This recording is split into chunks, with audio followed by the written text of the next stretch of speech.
Hawaii, and rest assured, we are with you all the way. Our sales counter and will call are here to serve Hawaii's electricians, developers, utility companies, businesses, and homeowners. The Dial Lighting Gallery showroom is open by appointment only. Go online to www.dialelectricsupply.com. Open weekdays from 7 to 3. At Dial Electric Supply, we see the light. This holiday season, Dakota Hotel and Restaurant invites you to bring smiles to Keiki in our community. They're collecting donations for the annual Toys for Tots drive. Donate any new unwrapped toy valued at $15 to $20 for infants through teens up to 17 years old. Monetary and gift card donations are also welcome now through December 6th. And as a mahalo, you'll receive a $5 breakfast coupon with every donation. Donate today at the Pagoda Hotel lobby or restaurant. Are you ready to prove you're the ultimate football fan? It's time for ESPN Honolulu's Pigskin Picks, brought to you by M. Dyer Global. Each week, pick the winners of NFL games for your shot at prizes. Weekly winners score a $100 gift certificate, and the grand prize winner gets a trip for two anywhere Southwest Airlines flies. Sign up today at espnhonolulu.com and make your picks every week. Pigskin Picks is your ticket to football glory. With Progressive's collision coverage, my family gets up to $1,000 for vet bills if I'm injured in a car accident. And that makes this Chihuahua really feel like part of the family. What's that? I don't sound like a Chihuahua? Oh, I'm sorry. What exactly am I supposed to sound like? I guess all Chihuahuas are high-strung, riding around in expensive designer purses. Actually, I prefer riding in cars. So I appreciate that my family protects me with Progressive's pet collision coverage. Okay, maybe I am a little high-strung. Progressive Casualty Insurance Company and affiliates. Not available in all states. Coverage for dogs and cats is included with the purchase of collision coverage and is subject to policy terms. Target's Black Friday deals are delivering big surprises all week long, like 40 to 50% off top holiday gifts, plus thousands more deals in-store and online, all with free shipping. Load up on all the season's must-haves with huge deals on tech, video games, toys, floor care, clothing for the family, and so much more. Hurry, these deals are going fast. 40 to 50% off gifts and Saturday. Only at Target. Free shipping applies to orders over $35. Hawaii basketball on ESPN Honolulu. Getting ready for a tip between Hawaii and North Dakota. What will get Hawaii to a win tonight? It is brought to you by Napa. We've got you covered. Well, first off, Coach Cannot just told Gary to wake up sitting next to me, so that will be a start. Secondly, Hawaii's got to continue to start well. That's one thing that they have been very happy about, starting well game after game after game. But there's those kinds of midpoints, and I think we saw some of that early in the second half of that HPU game, and you've kind of seen it in portions in each game. Hawaii would like a full 40 effort tonight. North Dakota is a game team. They have shown some really high highs. The Western Illinois game, their last one would probably be considered one of those high highs.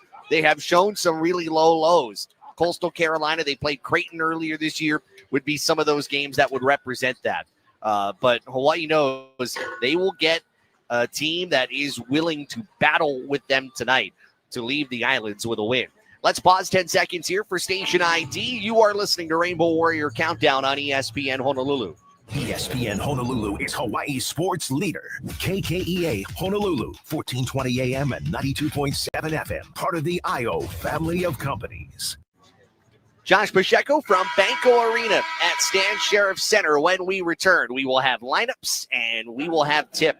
It's the final non-conference matchup before Bowl Week gets underway next week. It is Hawaii and North Dakota. Lineups and tip-off when we come back. You are listening to Rainbow Warrior Countdown on ESPN Honolulu. One of the worst things about lung cancer is not knowing you have it. Typically, symptoms of this deadly disease don't show up until the cancer is at a point that may be harder to treat. That's why screening to detect lung cancer is so important. If you're 50 to 80 years old and you're a current smoker or quit in the past 15 years, talk to your doctor about screening. For more information, go to hawaiipacifichealth.org/cancer centers. This holiday season, Pagoda Hotel and Restaurant invites you to bring smiles to Keiki and our community. They're collecting donations for the annual Toys for Tots drive. Donate any new unwrapped toy valued at $15 to $20 for infants through teens up to 17 years old. Monetary and gift card donations are also welcome now through December 6th. And as a mahalo, you'll receive a $5 breakfast coupon with every donation. Donate today at the Pagoda Hotel lobby or restaurant. For over 100 years, Aloha United Way has tackled Hawaii's biggest challenges, connecting local people to critical resources. Together with our partner agencies, Aloha United Way has helped families, supported our keiki, and empowered financial stability across Hawaii. We invite you to carry this spirit forward at auw.org/donate. Together, we can shape a brighter future for all of Hawaii. Brought to you by Aloha United Way, aired by the Hawaii Association of Broadcasters and this station. 'Twas the Light Before Christmas on Ice, presented by American Savings Bank, is back and bigger than ever. Now featuring a huge indoor ice skating rink. Step into a sparkling wonderland of lights, holiday music, delicious treats, and heartwarming moments with family and friends. Tickets are on sale now. Don't wait. Reserve your spot and choose your perfect time to experience the magic at alohaimmersive.com. 'Twas the Light Before Christmas on Ice, December 4th through January 4th at the Hawaii Convention Center. I'm Hal. I'm Jerry. I'm Kehao. We got your lumber. We've got your hardware. Bring your lumber list. Email us your list. Bring me your blueprint. We've got you covered. Get a quote from us. Itagyuti listahan nyo kanya. Get a quote from us. Get a quote from us. We've got you covered. We love our customers. Go where the contractors go. Hardware Hawaii. Contractor's choice. If a Lenovo computer for your business is on your holiday list, don't shop around. Just go directly to the source, Lenovo.com. You'll find exclusive deals on the PCs you want for your business, like the ThinkPad X9 14 Aura Edition and Yoga 7i 2-in-1. So avoid all that shopping chaos and price comparing, and just go directly to the source, Lenovo.com, where PCs are up to 50% off. That's Lenovo.com. Lenovo. Hawaii basketball on ESPN Honolulu. From Banco Arena at Stan Sheriff Center, ESPN Honolulu brings you Rainbow Warrior basketball tonight. Hawaii looking to get to another multi-game winning streak. The Bows have been 5-1 so far here at home. Hawaii will take on the Fighting Hawks of North Dakota, who enter in here with a record of 3-5. Welcome courtside, Josh Pacheco. It's great to be with you. Hawaii suffered a loss last Thursday against Arizona State.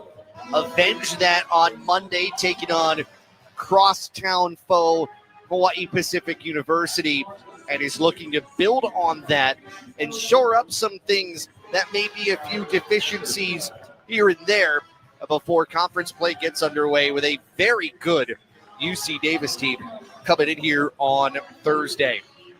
How have both teams built their starting lineups tonight? They are brought to you by Hardware Hawaii. Customer first. North Dakota going with its same starting five that it had on the floor on Sunday when they defeated Western Illinois. In the backcourt, the lone returning starter from a year ago, Eli King, a 6'3", 195-pound senior from Caledonia, Minnesota. Their leading scorer is a redshirt freshman, Grayson Allman, 6'2", 185-pound guard from Excelsior, Minnesota. And Garrett Anderson, a senior from Phoenix, Arizona, at 6'6", 195 pounds. Up front, Marley Curtis, a freshman forward from St. Louis Park, Minnesota. He is 6'8", 230 pounds. And rounding out their five is Josh Jones, a junior at 6'9", 245 pounds from Austin, Texas. The Fighting Hawks wearing black, white, green, and black trimming around the sides of the uniforms. Green numbers in the back trimmed in white. As their head coach, Paul Sather, in his 7th season, he's got 76 wins and 120 defeats, and is looking for just his second winning season since taking the helm at North Dakota. Hawaii's starting lineup does have one change in it, and that is the return of Harry Rulidev to the starting lineup. Rulidev, a senior forward from Brisbane, Australia, at 6'9", 230 pounds, came off the bench in Hawaii's win against Hawaii Pacific on Monday, missed the previous 2 games, but was starting up until that point. The rest of the front court includes the 7-footer Isaac Johnson with the big fish chomp. Johnson, the 7-footer from American Fork, Utah, averaging 16 and 8 a night, leads UH in both of those categories. Backcourt, Hunter Erickson, a 6'3", 200-pound guard from Provo, Utah. Another grad student guard, Drake Bullock, 6'6", 190 pounds from Franklinton, North Carolina. And the birthday boy, Aaron Hunkin-Clater, sophomore, 6'3", 175 pounds from Wahiwa. He was trying to avoid getting mobbed for his birthday at shoot-around earlier today. Nearly turned into a wardrobe malfunction waiting to happen. But Hunkin-Clater turning 20 years old. So happy birthday to AHC. Hawaii's in those retro white uniforms once again. Hawaii scripted across the front of the chest, numbers and letters in Kelly green. The Nike swoosh logo on the inside of the right collar area of the jersey, and the Hawaii rainbow logo lower part of the shorts, and the back nameplate with the blue, green, yellow, and red trimming the sides of the Hawaii uniforms. Our officials tonight, Jason Albanza, Ben Cartnell, and Toby Doolittle. They've been assigned this contest. Both of these teams won their last game. So one of these teams will leave this game tonight with a 2-game winning streak. Our opening tip is brought to you by HGEA. Hawaii works better when we do. Marley Curtis at 6'8". We'll tip it up against Isaac Johnson at 7 feet tall. Ball is in the air. The opening tip is yanked to the near side and grabbed by the University of Hawaii, who will go from right to left on your device here in the first half. Aaron Hunkin-Clater draws a double team, finds Harry Rulideff left side, skips it right. Erickson up top, Hunkin-Clater, and around left to Rulideff, then Bullock at the wing. Bullock gets in the lane, hesitates, goes right wing, Rulideff, and he stepped on the sideline. And there's the first turnover of the game right away. North Dakota is a team that takes care of the basketball. They average 10 turnovers a game. For a somewhat young and inexperienced squad, they nearly turned it over there, as Allman's pass went to no one in particular, saved in bounds by Eli King. Allman now driving lane line right, hesitates, lost it in the air, and draws a whistle. And that's going to go on Aaron Hunkin-Clater. And initial frustration from Hawaii head coach Ron Gannat. I don't think he thought that Allman had control on his way up. Allman, spelled Uelmen, hits the first free throw. There's the first point. North Dakota 1, Hawaii nothing, 35 seconds in. 6 consecutive double-digit scoring games for Allman.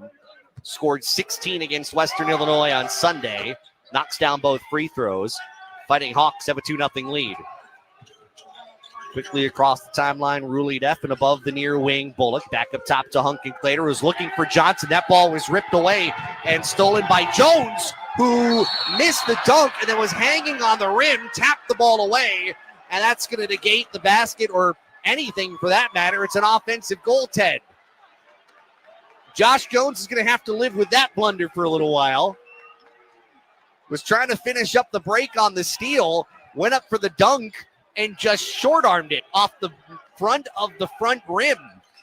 And then was hanging on it for a little while, swatted the ball away, but it was in the cylinder. Rulideff inside low block right around Jones, and he gets the 2 off the glass. We're tied at 2, 18:55 to play here in the first half. Got a tone for it on the other side defensively, and he didn't do it. Allman dribbling high right, a handoff for King. Now gives it high post right for Jones. Looking for Allman on the back door, and he gets the lay-in right side going baseline, and North Dakota takes a 4-2 lead. 18:35 left in the half. Hunkin-Clater the other way. Johnson slips the screen. Hunkin-Clater's doubled, and they say he gave his pivot foot away and traveled. We have seen Hawaii try to use a screener up top as kind of a decoy to draw 2 defenders, like a double team toward Hunkin-Clater, and then allow the big man screener to slip down. That there led to a turnover with two taller defenders kind of hemming Hunk and Clater in. High left side, King will bounce it to Jones in the post. One-on-one with Johnson. Jones spins, leans, turns, goes up softly with the right hand and got Johnson. And we're going to get a technical foul. That's going to go on Jones. Got Johnson out of reach, and then Jones was saying something on the way down. It's because he did that you're a short guy kind of thing, and he got teed up.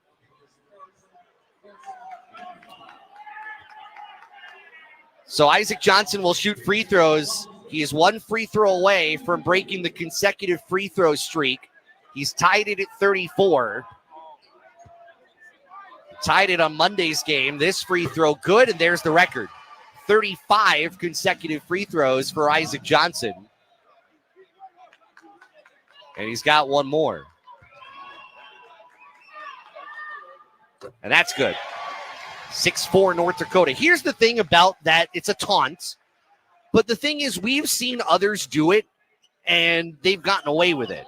So officials, and I think officials rightfully call that as they should, but it's got to be consistent across the board. And there are other officiating crews who let them play through it. That should be something that they have an emphasis on. 6'4" North Dakota, 18:05 in the half. Bullock lost the basketball, gets it back in the corner, floats it out for Ruledev, twists away from two defenders, settles down and gets it back to Bullock, right sideline. And now near the midcourt line, Hunk and Clater finds Johnson angle left to Erickson left wing. Erickson going baseline, almost double team, throws it right wing, Hunk and Clater, fakes from three, pull up 17-footer, no. Shot clock violation is called. They say he didn't get the shot up in time. Hawaii right now, you could say, is a little flummoxed by North Dakota's defense that has been swarming double teams all over the place. 6'4" Fighting Hawks, 17:38 left in the half. High left side, Eli King will bounce it into the post, and Jones. This should be fun. Jones against Big Fish. Jones turning, leaning, hesitates, goes up, hit from behind. And Jones and Ruledev holding possession, and the arrow will keep it with North Dakota. Josh Jones averages 3.4 points per game. He's going to come out, replaced by Guga Natsvishvili, who's a junior from the country, Georgia. He's 6'10", 239 pounds. Match it, and honestly, he and Johnson look the same height, even though they say they're 6'10" and 7'1". Inbound. They got to hurry in, and they do. Left side corner as they find one of the other subs that just came in, and that's Garrett Anderson. King, top of the arc, driving on his man, Isaac Finlandson, knocks down a jumper right in front of him from 18 feet. North Dakota's up 8-4. Finlandson came into this game for the first time for Hunk and Clater. Now Johnson fakes the handoff high right side, gives it to Bullock coming to it. Bullock leaning into a defender and draws the whistle on Natsvishvili. That's his first. So Hawaii's 5. It's Finlandson, Ruledev, Johnson, Erickson, Bullock on the floor. And Bullock will inbound far sideline. They get it in. Erickson, 20 on the timer. Erickson over a screen, slipped by Johnson. They find Johnson underneath, and he'll lay it in. And that is the danger when you bring the double. Erickson had enough space to feed a pass through, found Johnson for the lane. 8-6 North Dakota, 16:41 left in the first 20. Natsvishvili top of the arc, hands off for Ullman. Now uses Natsvishvili as a screener. They kick it out high left for Anderson, who will get in the lane. Anderson throws up a too strong, rebound, and a hold. Natsvishvili was held down as he was trying to grab the rebound, and that is going to go against Isaac Finlandson. His first. Finlandson, his impact has been very much softened the last couple of games. He has dealt with foul trouble, and that has reduced his offensive effort. As we see some subs here for North Dakota, Zach Kraft, redshirt sophomore from Grand Forks, North Dakota, is in there. As they look to inbound, they will into the far corner. They get it out high left side. Marley Curtis penetrating, leaning, throws up a 2, no good. And a rebound grab by Isaac Johnson. Bullock pushes ahead, far wing Ruledev now High right slot for Bullock. Gets it inside. Johnson kicks out left. Finlandson. Extra pass left corner for Erickson. He penetrates to the low block. Skips up top for Bullock. He'll drive lane line left. Goes up for two. Knocks it down. Draws the foul. Kraft called for the reach in. And Bullock will head to the free throw line. And that is the movement. If you can neutralize what North Dakota is doing with all of the surrounding movement defensively and get guys out of position, you can take advantage of that if you're Bullock, who is a strong dribble driver to the rim. Bullock going to the free throw line, brought to you by Hawaiian Financial Federal Credit Union for life. Free throw away off the back iron, misses. Rebound, tap toward the baseline. We've got bodies on the floor. Johnson slow getting up. North Dakota's got a 5-on-4. King to the near side, ball knocked out of bounds. It will be North Dakota basketball sideline to our right when we return. 15:55 to go in the first half. Hawaii and North Dakota are even at 8. You're listening to Hawaii basketball on ESPN Honolulu. Lex Brody's Tire Company would like to say thank you very much for supporting UH. Wear your favorite UH gear into Lex Brody's and get an extra 5% off tires, brakes, and most other services on top of LexBrodys.com Super Saver coupons. You're the best fans, and Lex Brody's voted #1 in North America is the best choice for brake repairs and to purchase tires. Please visit LexBrodys.com for additional details and to set an online appointment. Thank you, Lex Brody's Tire Company. You tackle an endless to-do list every day. It may seem like a thankless job, but you know better. It's the little things that matter most. That's why you'll appreciate the enduring value of the Michelin Defender tire. Designed for doers like you, Michelin's long-lasting tire keeps you on the go longer, so you have one less thing to worry about on your next road trip. Stop in today for miles of uncompromised safety and performance. Visit LexBrodys.com for the best tire value on Oahu. Thank you very much. Lex Brody's Tire Company. Hawaii basketball on ESPN Honolulu. Hawaii and North Dakota deadlocked at 8. 15:55 to play in half number 1. It has been a sloppy start for Hawaii.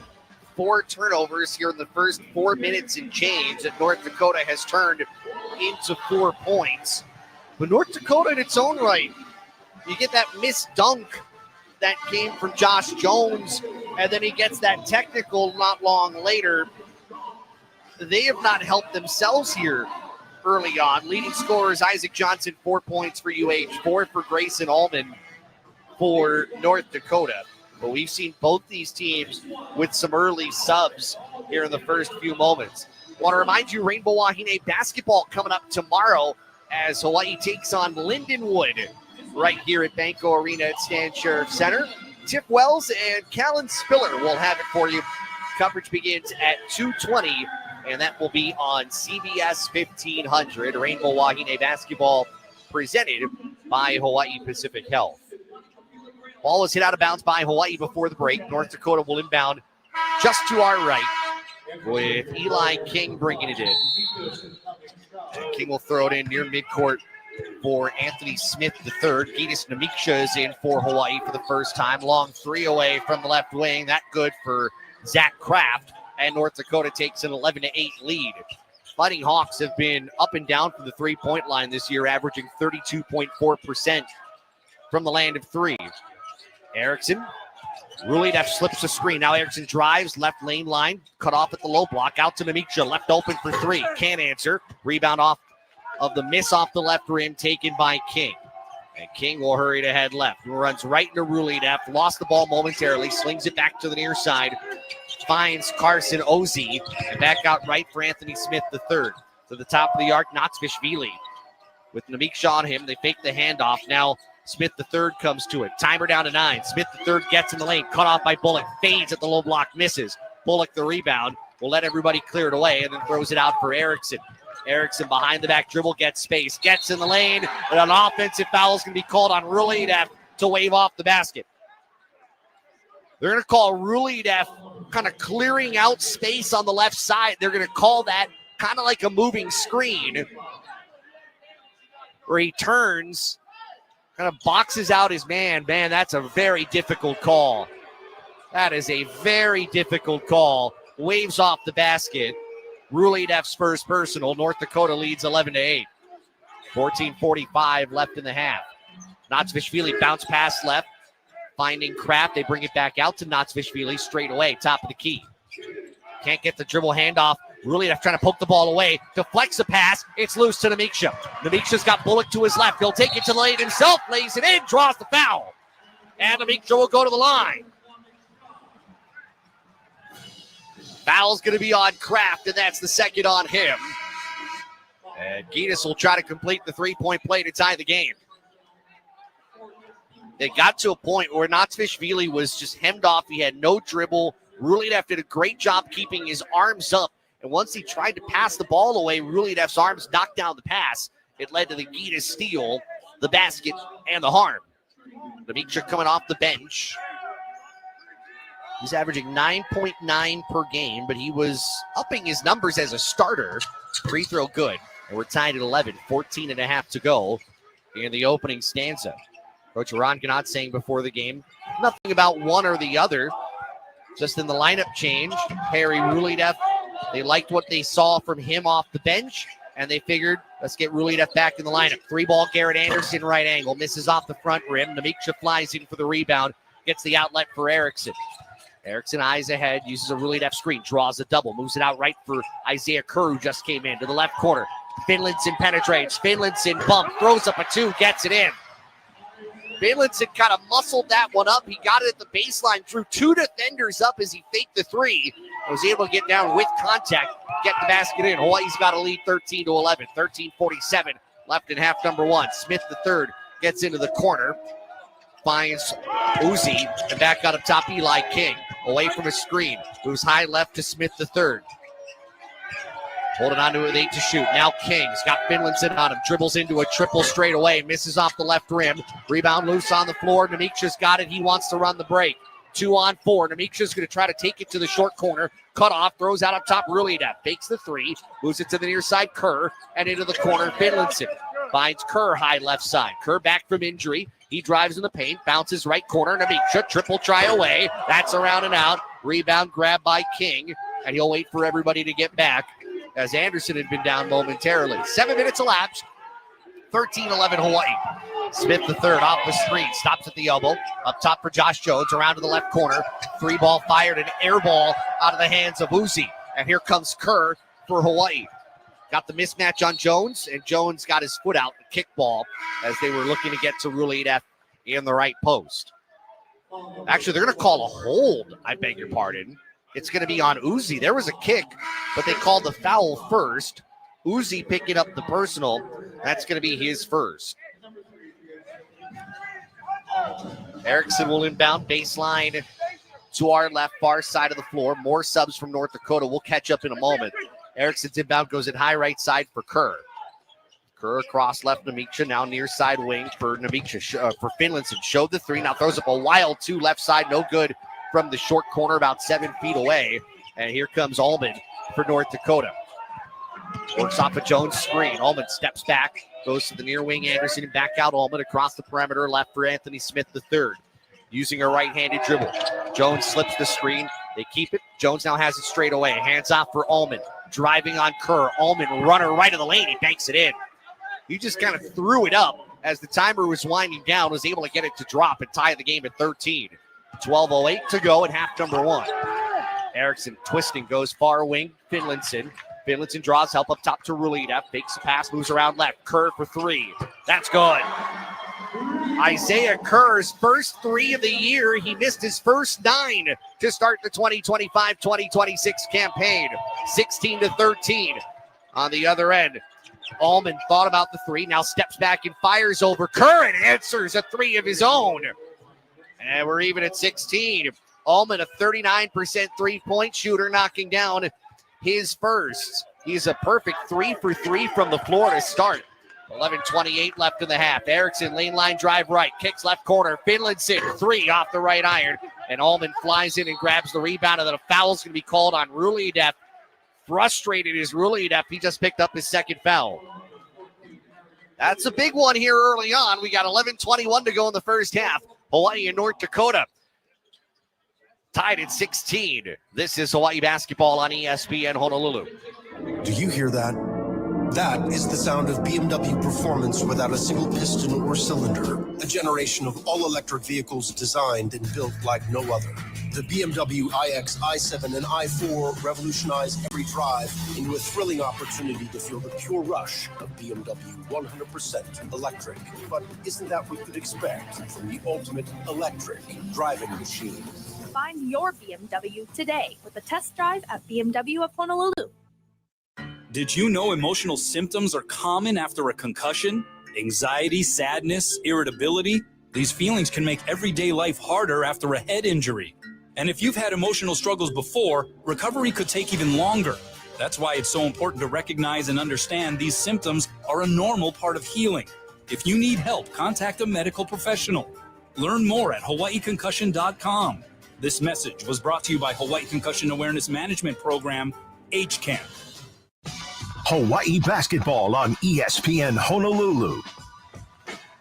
Hawaii and North Dakota even at 16, 11:21 to go here in the first half. Hawaii basketball brought to you by Lex Brody's Tire Company. Wear your University of Hawaii apparel when you visit any Oahu Lex Brody's location and get an additional 5% off your purchase. Key numbers here early. The turnovers for Hawaii a little high. 5 right now here in the first 8 minutes and change. The Bows average 14.3 per game. And the other one that is a little concerning, North Dakota has been better on the glass. It is early, 7-5. North Dakota leads the rebounding number, 2-0 on the offensive end. North Dakota, on average, is out-rebounded by 5 a game. And on the other side for Hawaii, the Bows are the best in the Big West at rebounds allowed per game, averaging 29.9 rebounds allowed in each contest. That's not a number that Hawaii can allow to continue. Number of subs for UH off of the stoppage. Dre Bullock is back in, so is Isaac Johnson and Aaron Hunkin-Clater. They join Isaiah Kerr and Gitas Namiksha on the floor. North Dakota has Anthony Smith III, Grayson Ullman, Josh Jones on the floor. Ullman far corner. He'll dribble out to the wing. They get it back in the corner. Garrett Anderson and out of Jones. Backing in on Johnson. Right-handed hook. Misses short off the right rim. And Kerr comes up with the rebound. They also have Marley Curtis rounding out the 5 due to the Fighting Hawks.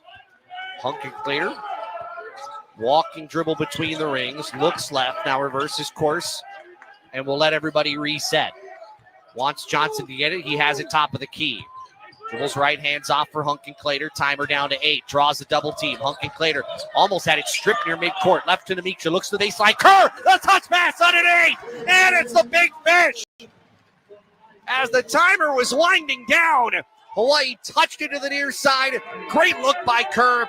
Fish with the dunk. Hawaii back ahead 18-16. 10:23 left in the half. Jones hands off for Smith III. Prodding left lane. Back up top. Jones for 3. Can't bank that one in. Hunkin-Clater comes up with a rebound. And he wants to slow it into the front court right.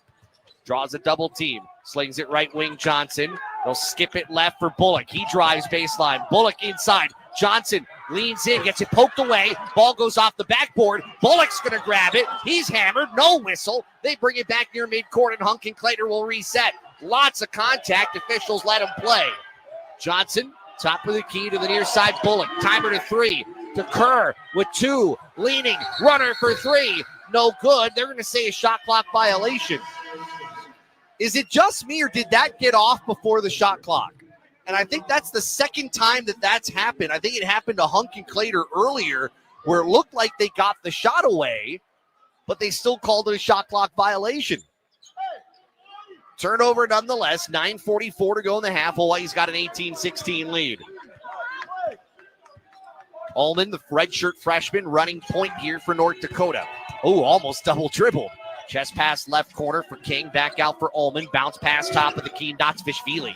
Squares, now leans in with the dribble against Johnson, 15 feet away. Back to King. He goes baseline. King, wrap around pass right corner. Anderson for 3. That's good as 2 defenders were coming out at him. And North Dakota retakes the lead.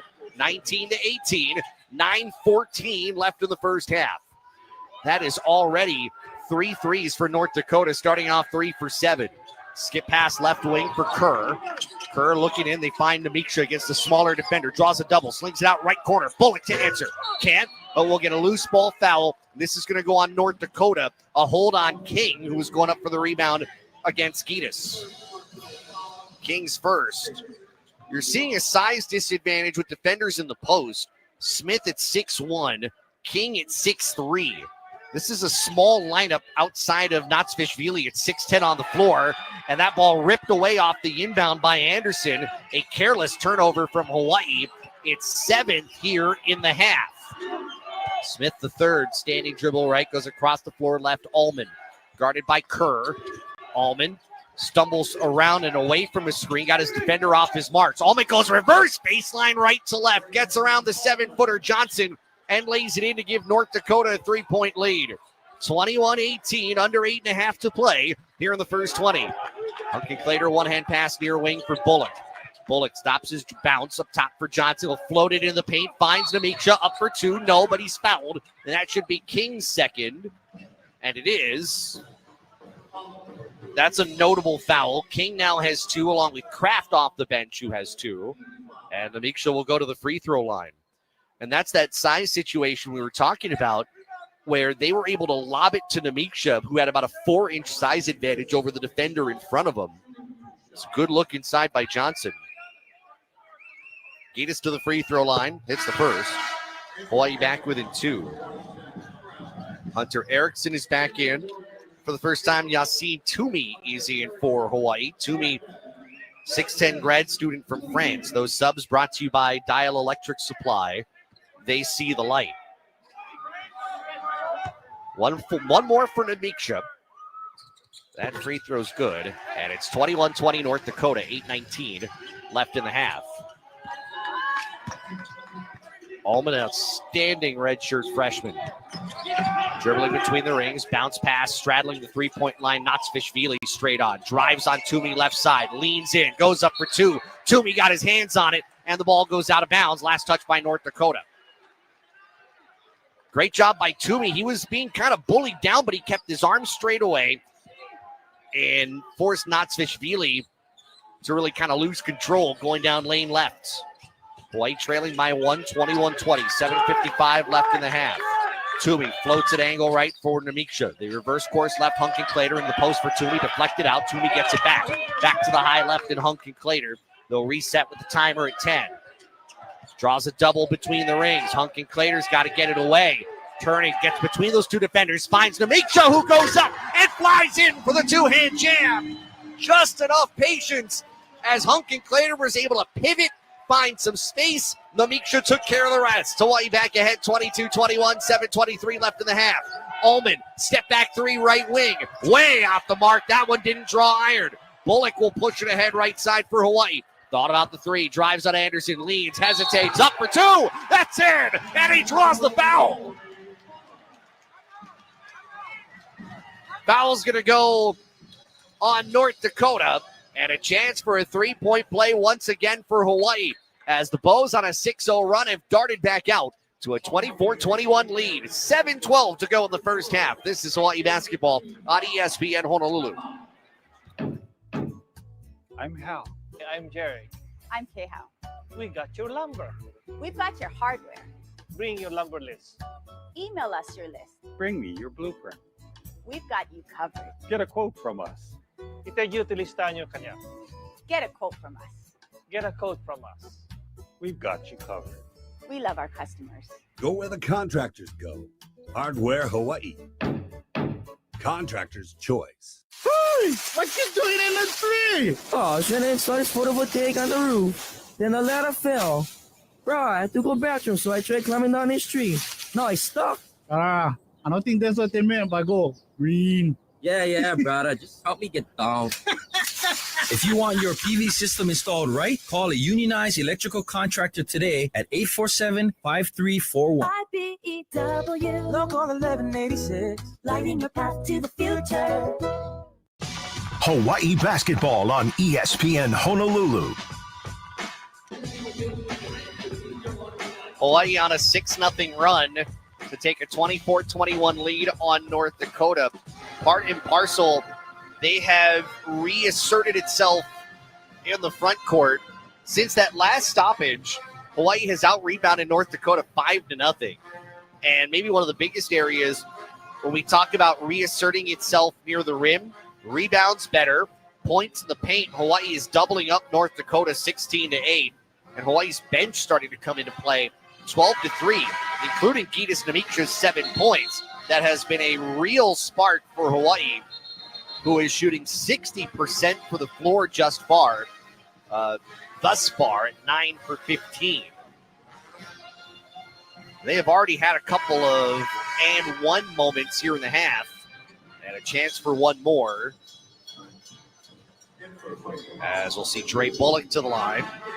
Bullock to the free throw line, brought to you by Hawaiian Financial Federal Credit Union for life. Hawaii starting 5 of 6 from the free throw line here in the first 20. And his foul shot's good. He's got Hawaii's only miss, but that make puts Hawaii up 25-21. 7:08 left in the first half. Ullman, prodding dribble into the front court. Bounce pass inside the arc top for Jones. They move it to the near side, Eli King.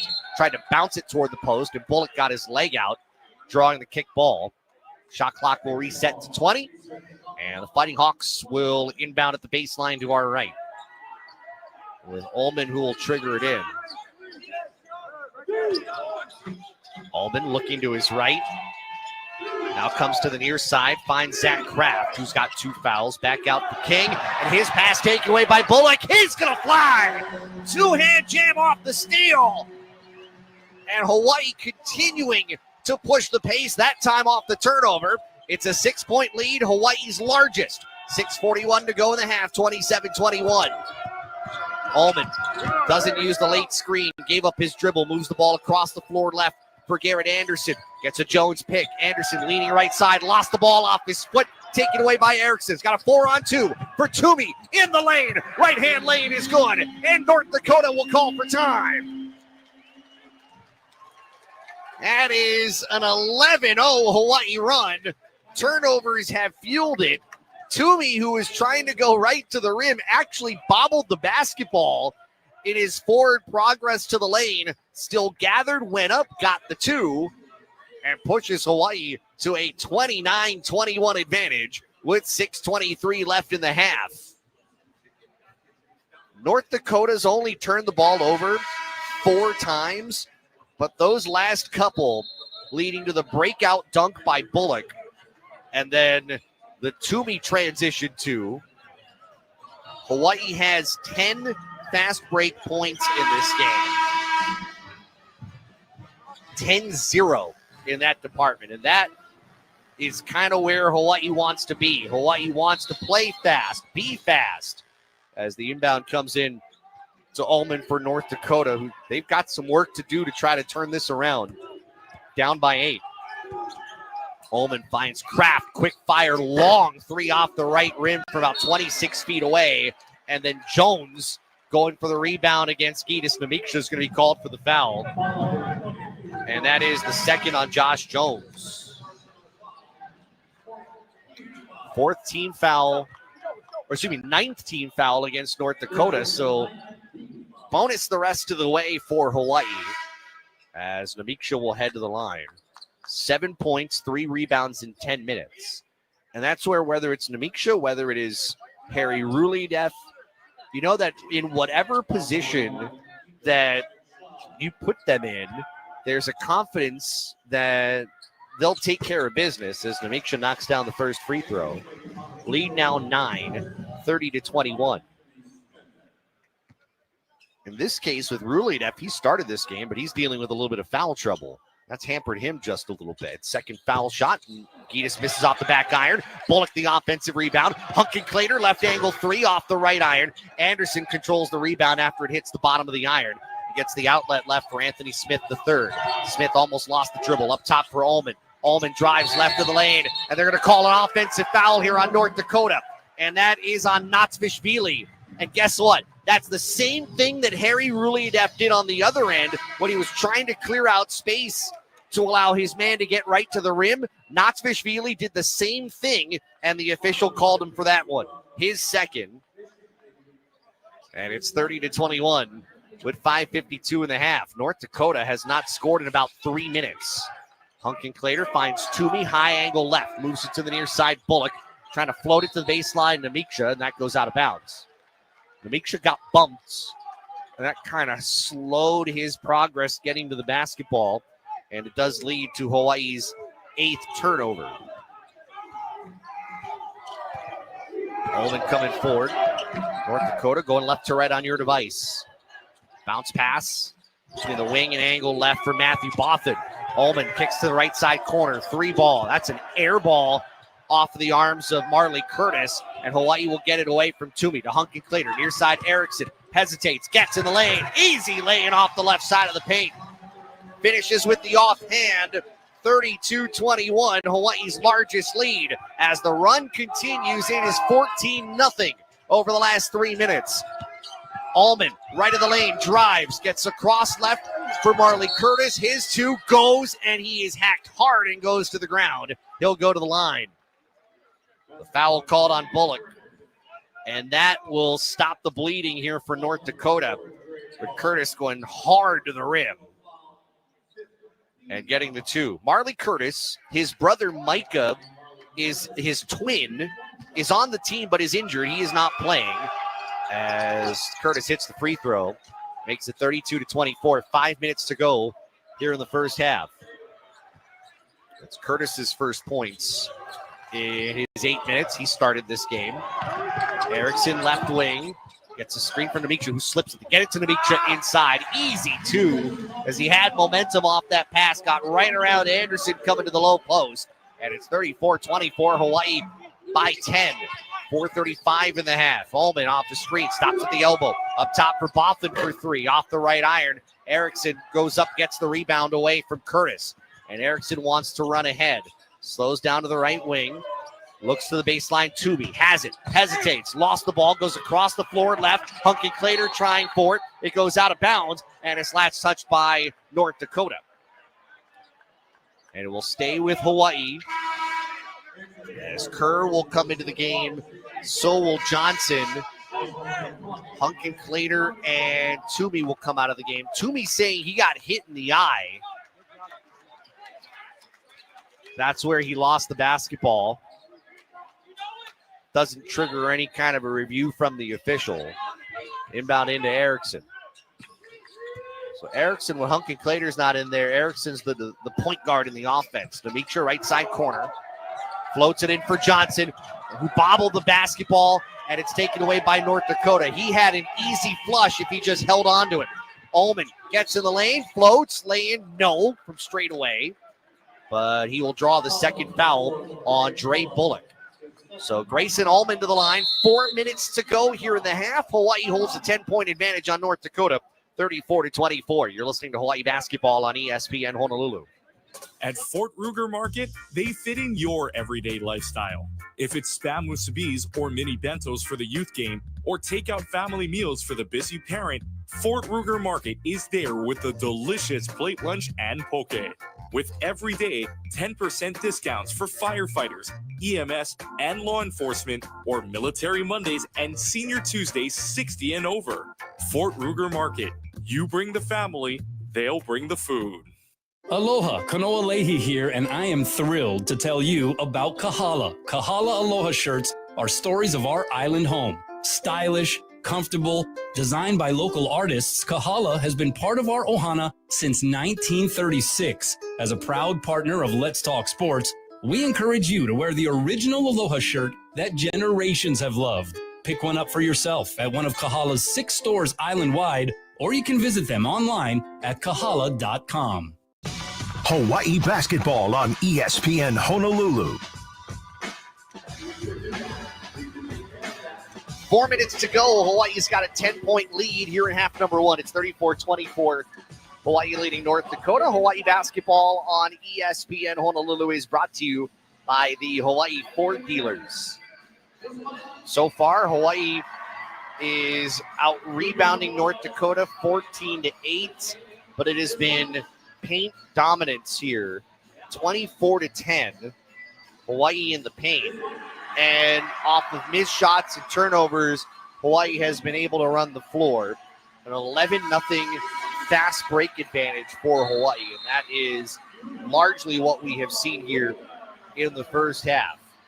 Grayson Allman will go to the free throw line, redshirted last year, but has immediately become an impact player in his first collegiate year. Scored 13 against Coastal Carolina last Saturday, and then put up 16 points and 4 dimes against Western Illinois to wrap up that Western Illinois MTE on Sunday. Shot 5 of 8 from the floor. Allman to try to complete the three-point play. Knocks that one down. Well, he got fouled. He's going to shoot 2, I beg your pardon. I had it as a field goal good. Didn't hit the field goal. So first free throw in, second free throw in and out for Allman. Rebound for Isaac Johnson. 34-25, Hawaii 3:55 left here in the opening 20. Erickson dribbling high left side. Johnson slips the screen. They give it to him top of the arc. Launches a 3, misses off the left rim. Rebound for Garrett Anderson.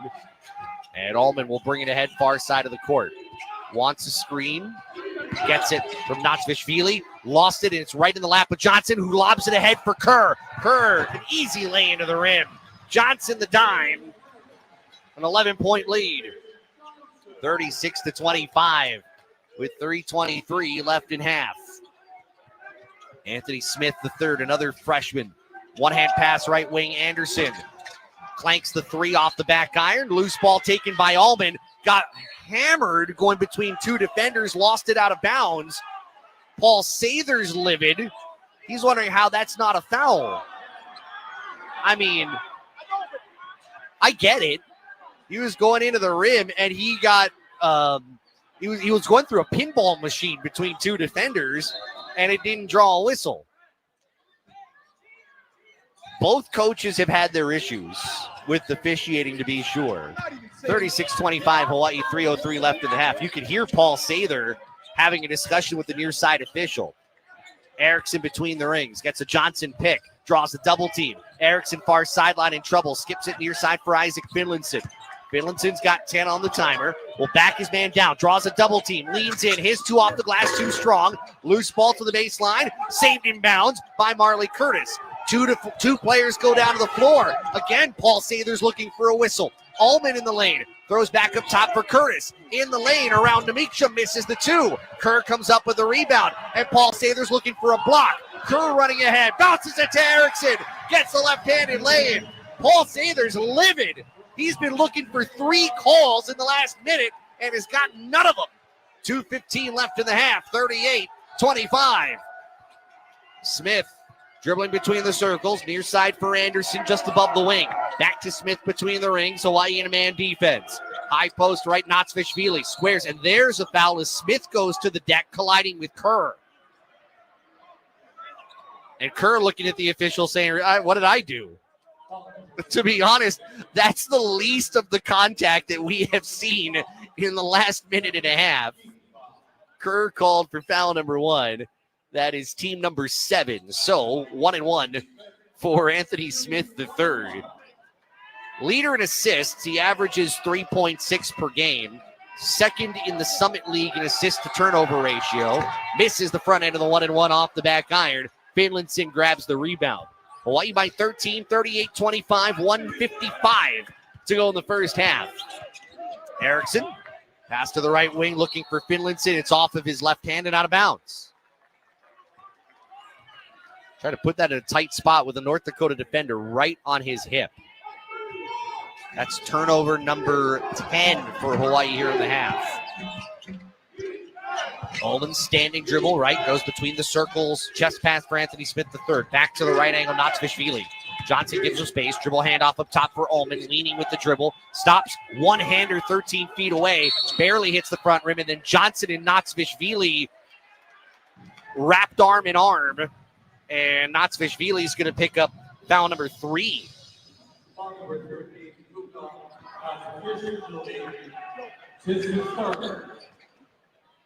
So Johnson to the free throw line. He's already got the consecutive free throw mark. The question now is, how long can he take it? He hit 2 technical free throws earlier to be by himself in that mark, passing as he hits the first. Brock Steptoe. Finlinson comes out. Hunkin-Clater returns. It's now 37 consecutive for Isaac Johnson. 7 points, 3 rebounds for the Big Fish. Big Fish with a soft shooting touch. Second foul shot, good. That's now 38. 40-25, Hawaii, 90 ticks left in the half. Smith the third comes forward with it. Erickson guarding him. Hard dribble to the wing. Into the corner, Ullman into the post. Josh Jones trying to get around Johnson. Finds Curtis, high left angle. His 3 knocked down. Jones could not get around Isaac Johnson after pivoting a couple of times. Was fortunate to get out to Curtis, who knocks down the 3. It's a 12-point game. 1:03 left in the half. Johnson sets a screen. Hunkin-Clater skip pass right wing. Erickson, quick 3. That's off the back rim. Rebound, Anderson couldn't handle it. Out of bounds, stays with UH. And a fresh 20 on the shot clock. 55.4 on the game clock. Hawaii does have its use it or lose it timeout if they want to use it.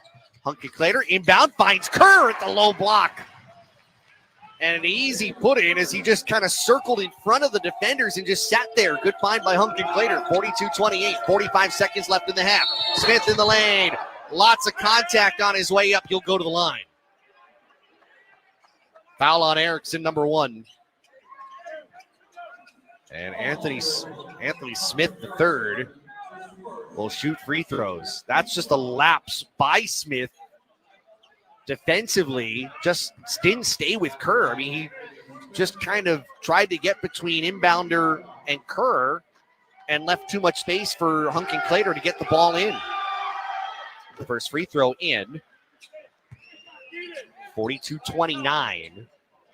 There will be a differential of 13 seconds between game and shot clock on this possession.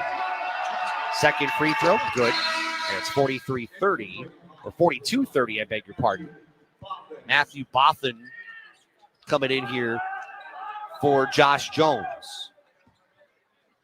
So inbound, Hunkin-Clater will hurry it ahead. Finds Erickson right side wing. Turns with the dribble. Goes away from a Johnson pick. Goes baseline. Erickson hemmed in. Double team is there. Throws it up. Gets it deflected by Curtis. And the ball will go out of bounds. Last hit by North Dakota. Hawaii will inbound at the baseline. 30.5 on the first half clock. This inbound coming more toward the corner from Hunkin-Clater. Looks in near wing, Kerr. Kerr starts his bounce, timer to 12. Up between the rings, Namiksha. Right wing, Hunter Erickson with 8. Hunkin-Clater quickly left wing, Kerr. Gets some space off the dribble. Stripped out of his hands by Curtis. Loose ball. Johnson puts it right in. Happened to be in the right place. Ball handed right in his lap. 44-30, 7 seconds left in the half. Ullman off the screen. Ullman leaning on Johnson. Cut off, trying to get around him, and he's traveled. Johnson held his ground. Does Hawaii want to use its use it or lose it timeout? Maybe it doesn't make sense with 1.8. No, they will. Hawaii will use the timeout that they can't take with them into the locker room, or at least bring back out of the locker room. They'll take it here with 1.8 left in the half. A 44-30 Hawaii lead. Eran Ganot calling for time. That timeout is brought to you by H-Camp, the Hawaii Concussion Awareness Management Program. Hawaii's pace, which at times has been a little erratic, but the pace has led to where the Bows are currently at. They're getting some high-quality looks at the rim. 17 of 27. They are 63% from the floor.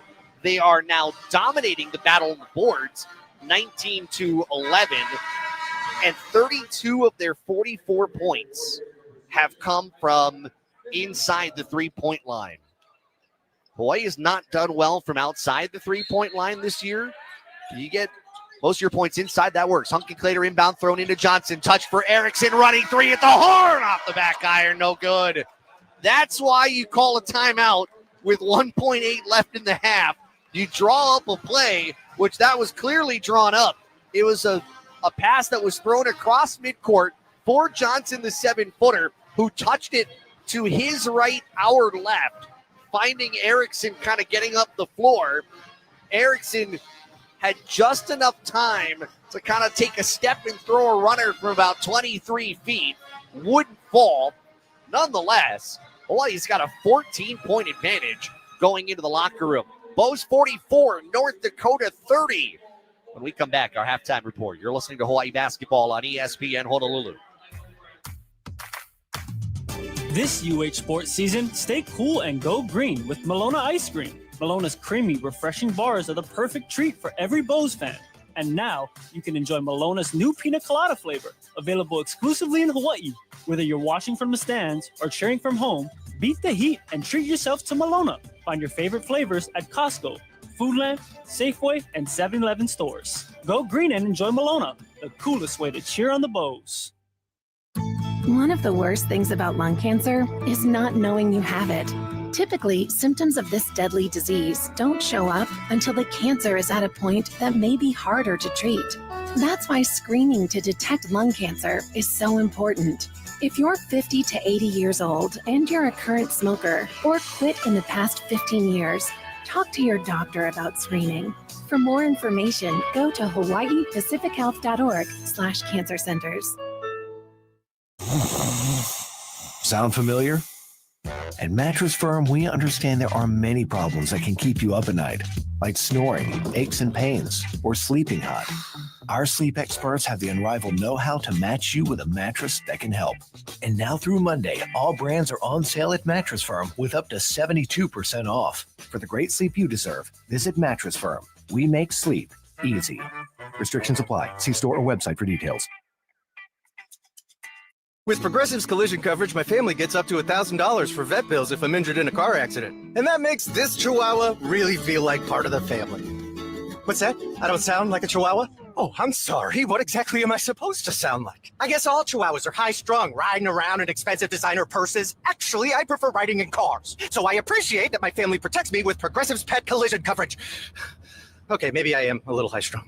Progressive Casualty Insurance Company and affiliates. Not available in all states. Coverage for dogs and cats is included with the purchase of collision coverage and is subject to policy terms. The American Cancer Society is estimating over 9,000 new cancer diagnoses and almost 3,000 deaths in 2025. With your support, the American Cancer Society provided lodging for almost 1,000 patients and their caregivers at the Clarence T.C. Chang Hope Lodge on Oahu. Over 5,800 rides to treatment and funded life-saving research in 2024. To learn more about their patient support programs or how to lower your risk of cancer, visit cancer.org. This holiday season, Pagoda Hotel and Restaurant invites you to bring smiles to Keiki in our community. They're collecting donations for the annual Toys for Tots drive. Donate any new unwrapped toy valued at $15 to $20 for infants through teens up to 17 years old. Monetary and gift card donations are also welcome now through December 6th. And as a mahalo, you'll receive a $5 breakfast coupon with every donation. Donate today at the Pagoda Hotel lobby or restaurant. Hawaii basketball on ESPN Honolulu. Hawaii 44, North Dakota 30. We're here at the break. One of those rare games here where this wasn't necessarily a great start for Hawaii. We've been used to seeing Hawaii with strong starts, getting out to early advantages, and then maybe a little bit of a stumble here and there. It's actually been the opposite. It was back and forth between these two teams for maybe the first 7-8 minutes or so, and then Hawaii asserted itself where it needed to. Offensively, found ways to get mismatches inside. Did have a few open threes here and there, could not knock them down, but got open opportunities near the rim, handled itself near the boards. They've gotten North Dakota in foul trouble, and they've worked themselves to a nice advantage of 14 here at the break. Let's take a look at the numbers. Hawaii is shooting 61% to North Dakota's 36. Don't look at the three-point number. It's not good. Hawaii comes in a 29% three-point shooting team, and that number's only going down based on what they did in the first half, but they're taking care of things with the free throw line, going 9 of 11, out-rebounding North Dakota 19 to 11. They are outscoring the Fighting Hawks in the paint 32-10, and on the fast break, where Hawaii has just run the lanes. They've taken advantages of turnovers and numbers advantages off of those turnovers, 17-1 Hawaii in fast break points. 2 Rainbow Warriors in double figures in scoring. Gitas Namiksha coming off the bench with 10 points and 3 rebounds. Isaac Johnson, 10 points and 3 rebounds in 11 minutes. 7 for Dre Bullock, 7 for Isaiah Kerr. North Dakota, we mentioned the shooting number. One of the reasons why this isn't worse, they've knocked down 4 threes. They haven't gone to the free throw line a whole lot. 6 of 8. They've been okay there. But they are really dominated in almost every hustle and statistical category. But they were right there within the first 8 minutes or so. Traded some threes at one point. They would kind of get their way to the rim. But after, I think, that second media timeout, things really did kind of turn for the better, really, for Hawaii. And North Dakota was just stymied at that point. 12 for Grayson Ullman. He leads all scorers. Ullman, 3 rebounds. He has turned the ball over 3 times. 4 of 6 shooting. 6 for Marley Curtis, the freshman, in 13 minutes. Other than that, nobody else has really had an impact. Eli King is their second leading scorer, and he's been held to just 2 points and in a little bit of foul trouble in 10 minutes. Halftime score, Hawaii 44, North Dakota 30. While we have a moment, let's pause 10 seconds for Station ID. This is Hawaii basketball on ESPN Honolulu. Your official radio home of University of Hawaii sports is ESPN Honolulu, KKEA Honolulu, 1420 AM and 92.7 FM. Bows have a 14-point advantage, 44-30 here at the break. More in a moment. You're listening to Hawaii basketball on ESPN Honolulu. From pads and rotors to shocks and struts, coming to a full stop should never mean your business does too. At Napa, we are the pros that know brakes and suspension better than anyone. So when others are grinding their gears, our premium parts and exceptional service deliver results. Whether you're operating a local shop or managing a national fleet, Napa has exactly what you need, when and where you need it. Get the brake and suspension parts you're looking for right now at Napa. Aloha, this is Justin Rivera, Market Director of Store Operations from Napa Auto Parts, Hawaii. I was born and raised here, so I get how much cars mean to us. They're more than just transportation. They're a part of our everyday lives. That's why I'm proud to work at Napa, where we treat every customer like family and make sure you find exactly what you need to keep your car running strong. Whether it's a new battery, brakes, or that one part you've been searching for, stop by one of our Napa stores and we'll be glad to help you. Mahalo.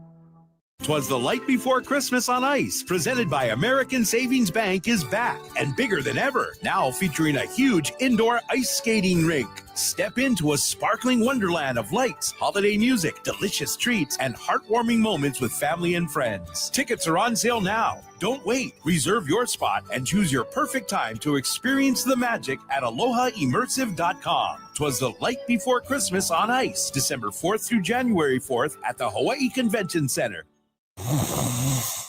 Sound familiar? At Mattress Firm, we understand there are many problems that can keep you up at night, like snoring, aches and pains, or sleeping hot. Our sleep experts have the unrivaled know-how to match you with a mattress that can help. And now through Monday, all brands are on sale at Mattress Firm with up to 72% off. For the great sleep you deserve, visit Mattress Firm. We make sleep easy. Restrictions apply. See store or website for details. With Progressive's collision coverage, my family gets up to $1,000 for vet bills if I'm injured in a car accident. And that makes this Chihuahua really feel like part of the family. What's that? I don't sound like a Chihuahua? Oh, I'm sorry. What exactly am I supposed to sound like? I guess all Chihuahuas are high-strung, riding around in expensive designer purses. Actually, I prefer riding in cars. So I appreciate that my family protects me with Progressive's pet collision coverage. Okay, maybe I am a little high-strung. Progressive Casualty Insurance Company and affiliates. Not available in all states. Coverage for dogs and cats is included with the purchase of collision coverage and is subject to policy terms. Rainbow basketball season is here, and Helle's running full court press on savings. Save 25 cents per gallon on fuel every day when you download the Helle app. Whether you're courtside or watching from home, Helle's got the winning play. Download the app to redeem. And from November 17th to December 28th, Helle is raising funds for Hawaii's local food banks. Every gallon helps us give back. Helion. Hawaii basketball on ESPN Honolulu. You heard our halftime stats a moment ago. They are brought to you by Slice of Waikiki. After the game, enjoy Slice of Waikiki. 21-inch pizzas, huge slices, the freshest ingredients, plus sides and salads at 333 Seaside Avenue. Open till 11 p.m. and midnight on Fridays and Saturdays. Big West scoreboard. Two other teams played today. UC Santa Barbara edges Lehigh at the Resorts World Classic in Las Vegas, 72-70 the final there. And CSUN a wallop today in Boise by Idaho State at the Holiday Hoops Classic, 82-50. Second half adjustments brought to you by Lex Brody's Tire Company. Wear your University of Hawaii apparel when you visit any Oahu Lex Brody's location and get an additional 5% off your purchase. If you're Hawaii, the start of the first half was not your best. This team is known to put up good starts in each half, and a good start in the second half could very well open the floodgates for this team. It is not being careless with the basketball. Take care of the basketball and get some good looks right near the rim. That could be good enough for Hawaii to secure a win. For North Dakota, you're going to need to knock down some threes, but you've got to stay a little composed. That's one thing that they were not in the first couple of minutes. We had that technical foul that went against Josh Jones for taunting. They're a little young. While there are a lot of returnees, there are a lot of freshmen that get involved. They're going to need to grow up here in the second half. Hawaii 44, North Dakota 30. The second half. When we come back, you are listening to Hawaii basketball on ESPN Honolulu. Sound familiar? At Mattress Firm, we understand there are many problems that can keep you up at night, like snoring, aches and pains, or sleeping hot. Our sleep experts have the unrivaled know-how to match you with a mattress that can help. And now through Monday, all brands are on sale at Mattress Firm with up to 72% off. For the great sleep you deserve, visit Mattress Firm. We make sleep easy. Restrictions apply. See store or website for details. It's the season of giving, and we're making it easy to share the joy. Take out a holiday personal loan with rates as low as 6.99% APR for 12 months. Use it for gifts, travel, or a little something special for yourself. Applying is fast, easy, and all online at hificu.com. Because when it comes to making memories, we're here for life. Hawaiian Financial Federal Credit Union for life. Annual percentage rate disclosed is the lowest rate available at a 12-month term. Other rates and terms available. All loans are subject to qualifications and approval. Certain terms and conditions apply. Rates are subject to change without notice. Offer effective through January 31st, 2026. Lex Brody's Tire Company would like to say thank you very much for supporting UH. Wear your favorite UH gear into Lex Brody's and get an extra 5% off tires, brakes, and most other services on top of LexBrodys.com Super Saver coupons. You're the best fans, and Lex Brody's voted #1 in North America is the best choice for brake repairs and to purchase tires. Please visit LexBrodys.com for additional details and to set an online appointment. Thank you very Lex Brody's Tire Company. You tackle an endless to-do list every day. It may seem like a thankless job, but you know better. It's the little things that matter most. That's why you'll appreciate the enduring value of the Michelin Defender tire. Designed for doers like you, Michelin's long-lasting tire keeps you on the go longer, so you have one less thing to worry about on your next road trip. Stop in today for miles of uncompromised safety and performance. Visit LexBrodys.com for the best tire value on Oahu. Thank you very much. You won't get it anywhere else. Lex Brody's Tire Company. Aloha, Bose fans. This is Tim Palms, General Manager of BMW of Honolulu. The best way to get to the game this fall is behind the wheel of a brand new BMW SUV. You can lease our best-selling X3 for only $599 a month, or experience the luxury and utility of the class-leading X5. We have promotions and savings on all in-stock and incoming BMWs. Let's cheer on the Bose this season from the driver's seat. I can't wait to see you at the game. BMW of Honolulu, the ultimate driving machine. With Progressive's collision coverage, my family gets up to $1,000 for vet bills if I'm injured in a car accident. And that makes this Chihuahua really feel like part of the family. What's that? I don't sound like a Chihuahua? Oh, I'm sorry. What exactly am I supposed to sound like? I guess all Chihuahuas are high-strung, riding around in expensive designer purses. Actually, I prefer riding in cars. So I appreciate that my family protects me with Progressive's pet collision coverage. Okay, maybe I am a little high-strung. Progressive Casualty Insurance Company and affiliates. Not available in all states. Coverage for dogs and cats is included with the purchase of collision coverage and is subject to policy terms. Hawaii basketball on ESPN Honolulu.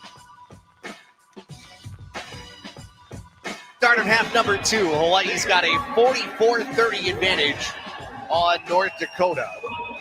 The Fighting Hawks will come out with King, Ullman, Anderson, Curtis, and Jones. Its same starting 5. Hawaii will have its same 5 with Erickson, Bullock, Rulidef, Johnson, and Hunkin Clater on the floor. Reminder, men's basketball back here on Thursday.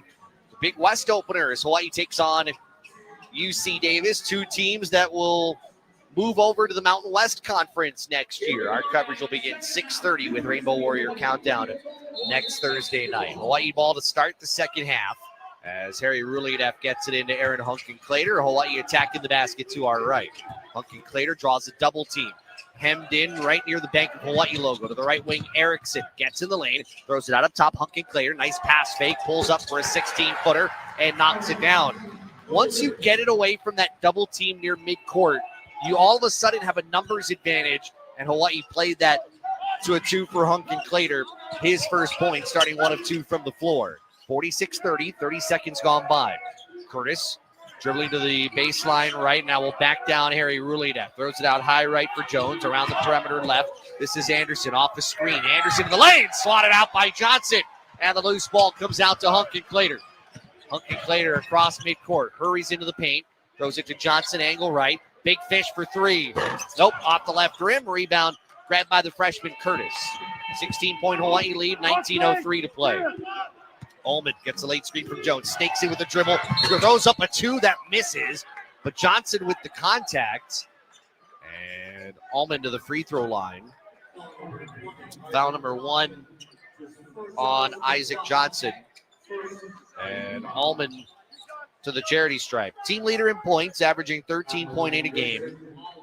And team leader in field goal percentage, shooting 53.6%. First free throw for Ullman is short. North Dakota, one of its deficiencies has been from the free throw line this year, shooting 66.7%. Hard to win games that way.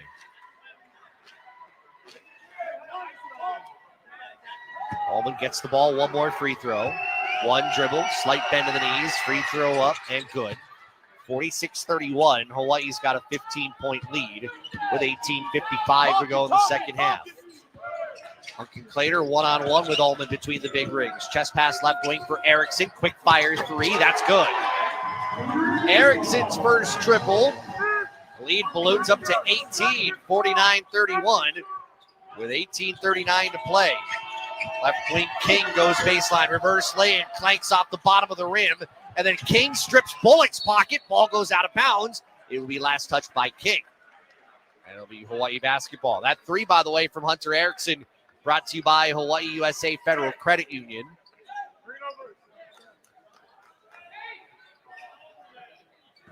And Rulidef will bring it into Aaron Hunkin Clater, who comes to the near side. Per Iran Ganat's instructions. Finds Erickson left wing. He'll dribble toward the short corner, cut off by Anderson. Stops far sideline, now comes out to the angle. Skip pass right baseline, Hunkin Clater, 17 feet away. Back to the basket against Ullman. Draws help in a double team. He's in trouble near sideline. Hunkin Clater with 5. Floats it for Johnson with 4 for 3. Bullock right down the middle of the paint. And a 2-hand flush. And a technical foul has been given to Bullock. Right off the dunk. And Harry Rulidef telling Bullock to stop talking to the official. I'm not sure what Bullock did. He goes up for the dunk. I don't know what he did, to be honest. I don't know if it was the hang. I'm not sure.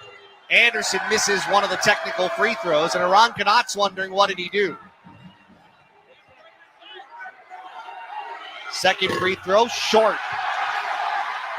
And that gets this crowd riled up. Iran Ganat wants to know what he did, and honestly, he's not really getting a response, which is just as frustrating. And for Bullock, by the way, that technical gives him his 3rd personal foul. 51-31, 18:04 to go. And North Dakota bringing the ball up right to left. High left side, Eli King will bounce into the post for Jones, and Johnson cuts it off. Stepped right in front of Jones and took it away. Turnover number 10 on North Dakota. Kerr, who came in for Bullock, has an angle right. Leans, finds, nope, Ruledev can't handle it up top. He lands on the floor, and he's going to be fouled by the stumbling Ullman, who's trying to go for the loose ball and kind of tumbled right over him. Ullman will pick up foul number 1. That's one thing about this game. At times it has been a little loosey-goosey. Turnovers, some of the unforced stuff, seen maybe more of it on each side than you'd like. Erickson throws it in for Hunkin Clater at the midcourt logo. We get a screen from Johnson. Hunkin Clater keeps it, doubled at the free throw line, trying to find his way through. He stumbles and he is held by Jones. And Jones not thrilled with the call. Now the ball poked away from him. Oh, we nearly had another tech called there. Jones will pick up the foul. Hunkin Clater with a little wry smile. I think he was kind of in there mixing it up. Third on Jones, who will come out. Jones, by the way, already has a tech. And Paul Sather's saying Hunkin Clater traveled before the foul, which he might have a point on. 17:33 to go, 51-31. Bounce pass, Ruledev, high left, skip pass right for Erickson to the corner. Erickson hesitates, throws it out left wing. Kerr open for 3. That's off the front rim. Anderson comes up with the rebound. North Dakota trailing by 20, its largest deficit in this game. Drive by Curtis, right side. Too high off the glass. Great job by the Big Fish guarding the lane. The ball stolen away by Ullman. Kicks out right wing. King 3. That's off the left rim. And we'll get a foul that's going to go on Hunkin Clater. No, it's going to go on Ullman, I beg your pardon. Reaching over Hunkin Clater on the rebound attempt. Second on Ullman. North Dakota could not buy a 3. 4 for 13 so far in this game. 51-31, 3 minutes elapsed, second half. Erickson dribbles in the lane, floats it up, finds Johnson with another two-hand jam. 53-31. Ball movement has led to some open opportunities for Hawaii with 16:42 to go. Notsvishvili hands it off to King, going lane line right. Kicks up top, Notsvishvili for 3. Planks it off the back rim. Ruling up the rebound as Curtis hits the deck. Gets the outlet to Hunkin Clater near side. 5-on-4 for a moment. Hunkin Clater will slow it down. Crossover, dribble, trying to get some space on his defender. Draws help, double team there. Skip pass left wing for Kerr. Out to the corner. Erickson, 3. That's off the short rim. Rebound, King flies in. He got bumped by Harry Ruledev. Contact to the head. Harry Ruledev said, I was going for the ball. It's not necessarily whether you were going for the ball. It's if you made contact, and Ruledev just picked up his 3rd foul. So he'll go to the bench. Gitas Namiksha will enter for him. And we'll see Anthony Smith III come in for Grayson Ullman. You see Toomey is also in for Isaac Johnson. Lead is 22, the largest, as Hawaii's on a 7-0 run with 16-17 to go. Smith III will run the point here. Bounce pass, elbow left, Notsvishvili. Toomey on him. They move it around above the right side wing for Zach Kraft, who just checked in. Bounces it up top to King. King looking in, Notsvishvili and Toomey grappling with one another, bottom of the paint. And it's going to be Toomey who's going to pick up his 1st foul.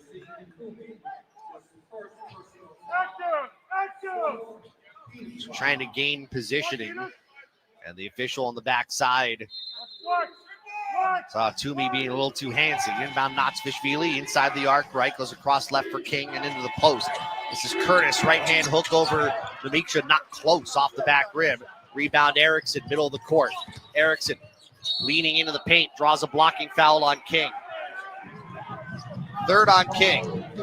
And a timeout here with 15:48 to go. And Notsvishvili talking to the official as he heads toward the bench. 15:48 to go. Hawaii 53, North Dakota 31. This is Hawaii basketball on ESPN Honolulu. This UH sports season, stay cool and go green with Malona Ice Cream. Malona's creamy, refreshing bars are the perfect treat for every Bows fan. And now you can enjoy Melona's new pina colada flavor, available exclusively in Hawaii. Whether you're watching from the stands or cheering from home, beat the heat and treat yourself to Melona. Find your favorite flavors at Costco, Foodland, Safeway, and 7-Eleven stores. Go green and enjoy Melona, the coolest way to cheer on the Bows. Aloha, Kanoa Leahy here, and I am thrilled to tell you about Kahala. Kahala Aloha shirts are stories of our island home. Stylish, comfortable, designed by local artists, Kahala has been part of our ohana since 1936. As a proud partner of Let's Talk Sports, we encourage you to wear the original Aloha shirt that generations have loved. Pick one up for yourself at one of Kahala's 6 stores island-wide, or you can visit them online at kahala.com. Hawaii basketball on ESPN Honolulu. North Dakota has yet to get a field goal here in the second half. Trailing 53-31 on Hawaii with 15:48 to go. Hawaii basketball brought to you by Waiakea Hawaiian Volcanic Beverages. Naturally alkaline and always refreshing. Find us at a Times or Foodland near you or visit waiakea.com. North Dakota 0 for 4 from the floor so far. Hawaii, meantime, 4 of 7 and shooting 60% for the game are the Rainbow Warriors. North Dakota has King, Kraft, Knotsvishvili, Smith III, and Marley Curtis on the floor. Hawaii will have Erickson inbounding in front of us with Toomey, Namiksha, Hunkin Clater, and Isaiah Kerr, the 5 on the floor. Inbound goes into Hunkin Clater, right of the midcourt circle, floats it to Toomey just above the right elbow. Toomey looking inside, starts his dribble, can't hand it off to Hunkin Clater. He'll get it back to him right. Double team comes inside to Toomey, hesitates, spins, Toomey goes up and is fouled. That's good patience, both by Hunkin Clater and by Toomey. Foul on Curtis is his first. And Yassine to the free throw line, where Hunkin Clater just invited the double. Toomey got it around the free throw line. Could have initially made the pass to go out, but he gave himself a second, surveyed the defense, and then found his way to the rim, drew the contact as he turned off the dribble. Toomey's first free throw, line drive off the right side, did not hit rim.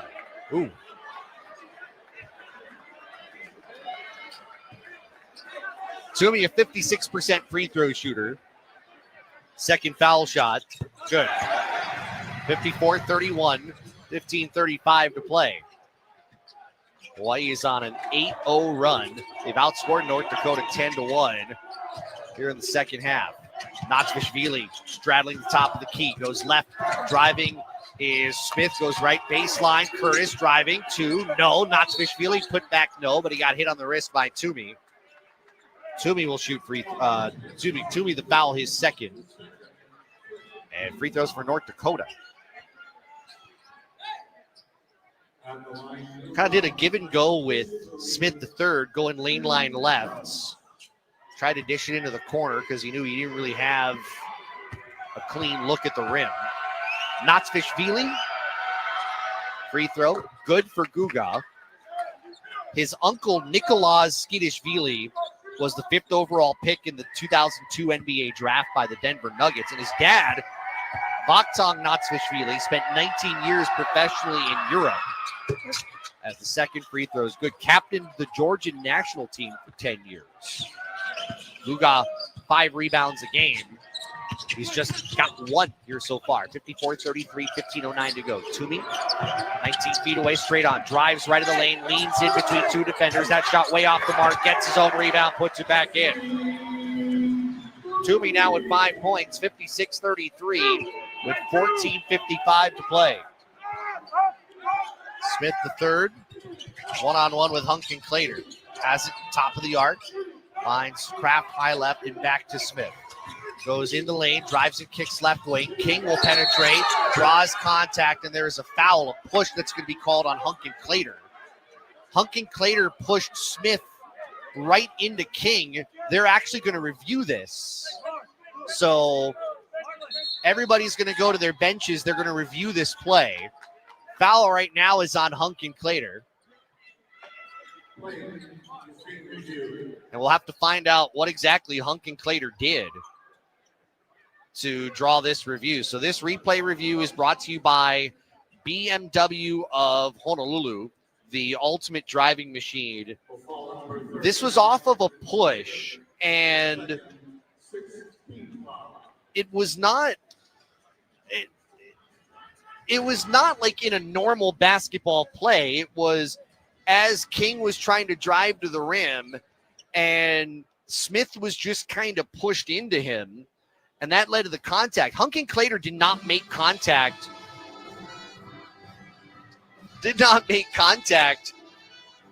with King. It was the contact with Smith that drew the whistle. So we're at the monitor with 14:40 to go. Right now, pretty much the only thing that can slow down Hawaii's momentum here at the moment is a review. So here's what it was. It was a push-off that led Smith right into him. I don't see much of anything.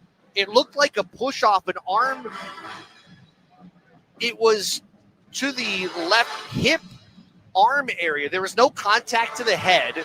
There was nothing of that sort. It would, to me, in my opinion, it would be just a common foul and play on. All three officials have taken a look at it. Our lead official tonight is Jason Albanza. He's getting one final look, and then they'll talk this one over. Again, looking at the replay, I kind of felt like it was just a common foul, and I think that I kind of get the idea, albeit a longer discussion than I would think, that this might be what happens. It's one thing if the contact was shoulder high, but if it's about elbow level, maybe waist to waist, arm extended out, elbow level, I don't know that that's something that extends to anything more than a common foul. But here's the other part, though, is who shoots.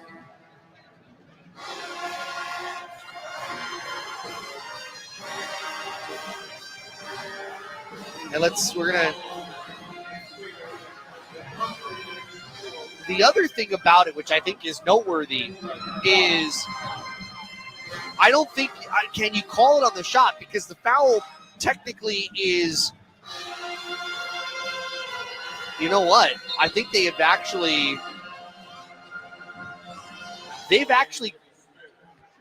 going to see Smith shooting free throws as he misses the first. So it's a personal foul on Hunkin Clater, but everybody's back behind midcourt. So it sounds to me like they've upgraded this to a flagrant of some kind. Second free throw is good for Smith after he missed the first. So it's 56-34. So the noteworthy thing on that is it's Smith. Smith was the one who was fouled. And it'll be North Dakota ball. Baseline inbound goes into Natsvishvili. And out high left side for King. Back to Kraft, and now up top King. High right side. Fake three from Anderson at the angle. Back to King, far sideline. Inside the tough look, Anderson is able to just kind of lay it off the top of the box and get it in off the window to make it 56-36. 14:15 to play. Hunkin Clater, high left side with the double team to the Micha left wing. Skip pass looking for Kerr, who is out of position and out of bounds. Kerr was really in no man's land, about 17 feet away. You'd rather him either commit to getting to the post or stay outside the three-point line. As King has it high left. Natsvishvili fakes the handoff. Now off a couple dribbles, hands it to Smith. Driving on Hunkin Clater, gets him up the air, goes up for two, misses off the back iron. Rebound for Namiksha. Hunkin Clater will push it ahead. Guarded by Smith. Goes high left for Kerr. Trying to take King off the bounce. Stops his dribble 18 feet away. Moves it back high left side for Erickson. Erickson to the corner and Kerr. Kerr gets inside the arc. Drives in the lane. Goes up two. Right side in. Kind of went across left to right. Got some space. Right side of the paint. Was able to put it in to make it 58-36. 22-point lead for Hawaii. 13-19 to go. Smith the third looking for King. Has it, free throw line out high right, Natsvishvili. And back to Smith the third. Smith the third hesitates, driving on Hunkin Clater, the low block, leaning in on. There's nowhere to go. Back out, 3-ball away. That is no good for Anderson. And here comes Erickson the other way. Erickson stops inside the arc, right wing Kerr. Namiksha wants it, has it just above the low post. Double team comes. They tried to skip it across the floor, was deflected out of the air. Came with the steal. Anderson the other way, gets in the lane. That ball swatted off the bottom of the rim. Anderson got it back, was able to lay it up and in. 58-38 Hawaii with 12:38 remaining. Okay, Clater calling out the play across the timeline. High left for Namiksha. He tries to drive in the lane, forcing the issue, and he draws a foul. That's on Garrett Anderson. Second on him. Number 16, Garrett Anderson. Second, 16 foul. We'll see some subs. Namiksha, Toomey coming out. Big Fish, Harry Rulieff back in with Hunkin Clater, Kerr, and Erickson. Marley Curtis is back in for North Dakota. So is Grayson Ullman, and so is Josh Jones. Hunkin Clater looking to get it in. Throws it in high left for Johnson. Takes the dribble. Thought about the three. Moves it back out high left to Harry Rulieff. Rulieff. Skip pass right for Kerr. Gets in the lane. Throws up a wild two. No good. Couldn't get it across the lane for Johnson. Up ahead left Ullman. Actually, that's Kraft, I beg your pardon. Between the rings for Anderson. Now right for Curtis. Curtis goes baseline. Leaning on Johnson. Lost it out of bounds. They'll go back to Hawaii with 12:08 to play. We'll see Isaac Finlinson coming in for Aaron Hunkin Clater. Finlinson has been quiet. 2 points in 9 minutes off the bench. Seen Kerr get some run. He's still in the game, coming off of that ankle injury that they were hoping to kind of slowly work him back in. Well, slowly means 16 minutes. Finlinson got the ball poked out from behind, but it's going to be Curtis called for the reach-in. Second on Marley Curtis. And it'll be Hawaii basketball. Actually, free throws for Hawaii. That's the 17th foul on North Dakota with 11:58 to go. Hawaii comfortably ahead, 58-38 with 11:58 to play. You're listening to Hawaii basketball on ESPN Honolulu. Who doesn't love a good pizza? Visit Slice of Waikiki, your favorite pizza by the Slice Shop. For over 13 years, they've been serving up huge, freshly made slices and delicious appetizers for locals and visitors alike. Drop by their new location at 333 Seaside Avenue to instantly satisfy your pizza cravings by the slice or build your own whole pie masterpiece. Visit sliceofwaikiki.com for pickup, delivery, and catering options. Slice of Waikiki, freshly made pizza with aloha. Looking for a checking account that actually rewards you? Open an eLife or Kasasa Cashback checking account with Hawaii USA Federal Credit Union. Set up direct deposit and get $100. Already a member? Refer friends. They'll get $100 when they join, and you'll earn $50 for every successful referral. It's easy, rewarding, but only for a limited time. Visit hawaiiusafcu.com/welcome gift for details or stop by any branch. Hawaii USA Federal Credit Union. Life matters. Insured by NCUA. Hawaii basketball on ESPN Honolulu. Hawaii 58, North Dakota 38, 11:58 to play. Let's clean up what happened with Aaron Hunkin Clater a short time ago on the play that went to the monitor and led to 2 free throws in the ball for North Dakota. It was a flagrant one on Hunkin Clater because according to the officials, and we're getting this from television, it was the force of the contact that was made by Hunkin Clater towards Anthony Smith III. That's what drew that. They basically called that excessive. It wasn't there was no contact shoulder level and up. They just called it excessive force and a flagrant one given. So Hawaii to the free throw line with Isaac Finlinson. And this trip to the free throw line is brought to you by Hawaiian Financial Federal Credit Union. First of 2, or front of the 1-and-1, I beg your pardon. Finlinson hits. And it's 59-38. Second one for Finlinson. That's short. Rebound grabbed out of the air by Marley Curtis for North Dakota. 2 of 11 shooting are the Fighting Hawks here in the second half. Grayson Ullman dribbling between the rings, driving on Erickson. Ullman stumbles as he gets to the rim, lost the ball. It lands in his lap as his backside sitting on the baseline. Ullman gives it away. Ullman trying to force the issue. He's the only one in double digits with North Dakota, 13 points, 3 rebounds. He has turned the ball over 4 times, and that was one that he didn't really see a lot of movement on the offensive end, so he tried to take it himself, and he ends up giving it away. 59-38 Hawaii, 11:37 to go. Erickson above the right wing, Finlinson. Now straight away for Rulidev. Around the perimeter left for Erickson. Free throw line extended and into the post. Turning and leaning as Finlinson before he can pass it across the lane. A North Dakota foul. That's going to go on Josh Jones, his 4th. And back to a 1-and-1. Paul Sather, who's just been frustrated all night with this officiating crew, saying his hands were straight up. So 1-and-1 for Finlinson. Paul Sather, in his 7th season in North Dakota, as the front end is good, 60-38, has had just 1 winning season, and that goes back to 2 years ago. They were 18-14. Second foul shot for Finlinson off the short iron, and another rebound for Curtis. 22-point lead, 60-38 Bows, 11:21 to go.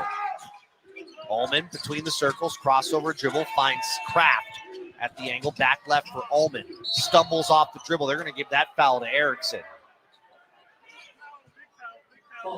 Erickson's second. I don't know what Erickson did there, because I thought the slip was completely on Ullman. Either way, that will put now North Dakota in the bonus. That's the 17th foul on UH. As free throws coming for Ullman, who now with his 13 tonight, that's 7 consecutive double-digit scoring games. He's turning into a really, I don't know if you'd say a surprise, but maybe the way he's produced, it could be kind of a nice surprise for North Dakota, that Ullman has really stepped into a scoring role. Front end of the 1-and-1.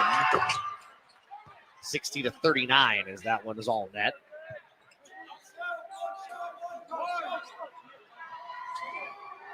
Ullman coming in an 80.6% free throw shooter. Hits both, and it's 60-40. 11-12 left to play.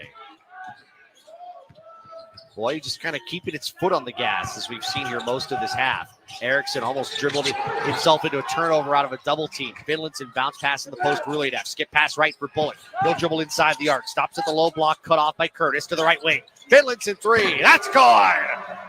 Hawaii's 3rd triple of the night. Finlinson's first. It's 63-40 with 10:45 to go. And that 3 brought to you by Hawaii USA Federal Credit Union. Ullman to the high right side. Anderson dribbles for 3. Straight on, no good. Rebound grab by Bullock. And they'll get the outlet left for Finlinson. Hawaii doesn't have the numbers. Finlinson slows it down for Bullock straight away. Triple try. That's off the right rim. And Ullman's dropped the board. Ullman pushing to the near side. Erickson waits for him. Ullman gets a screen.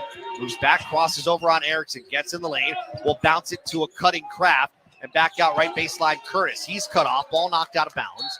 It will stay with North Dakota. Timer at 16. Game clock is at 10:12.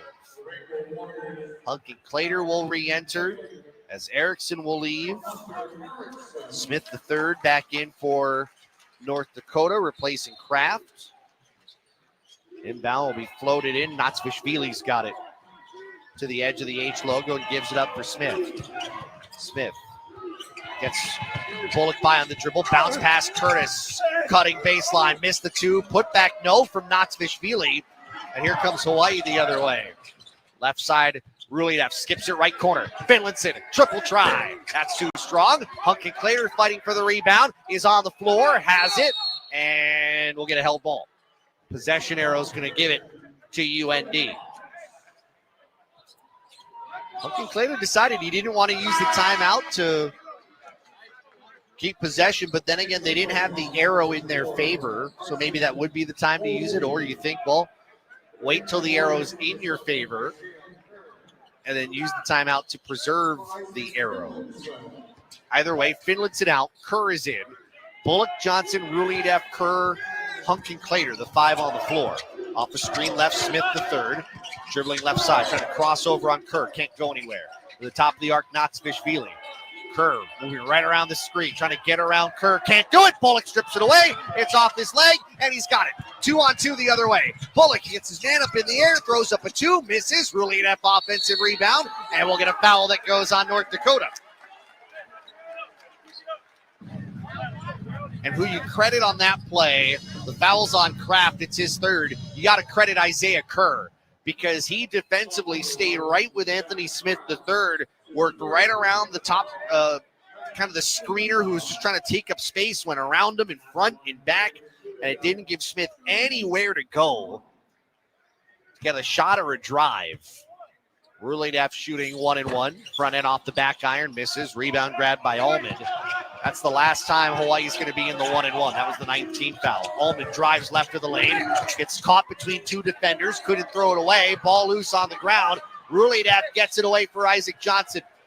Kerr running the other way, 3-on-3. Left for Bullock. Bullock will lay it in, and the foul. Hawaii once again running the break. Kraft called for his 4th foul. And the pace that Hawaii has been able to play in has been a real difference maker. Kraft's 4th personal. He'll leave.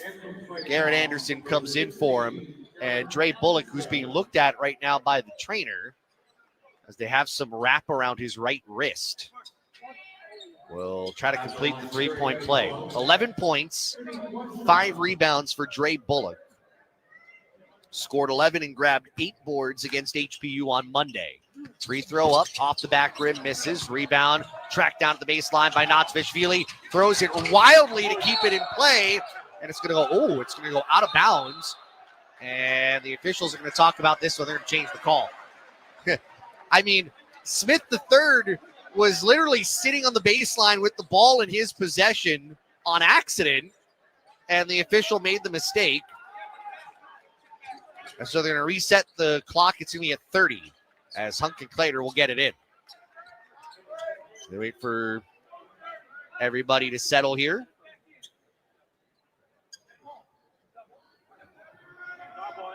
Oh, they made a mistake. It's going to be 20 because it was a dead ball. So shot clock to 20. Hunk and Clater looking to inbound. Floats it in.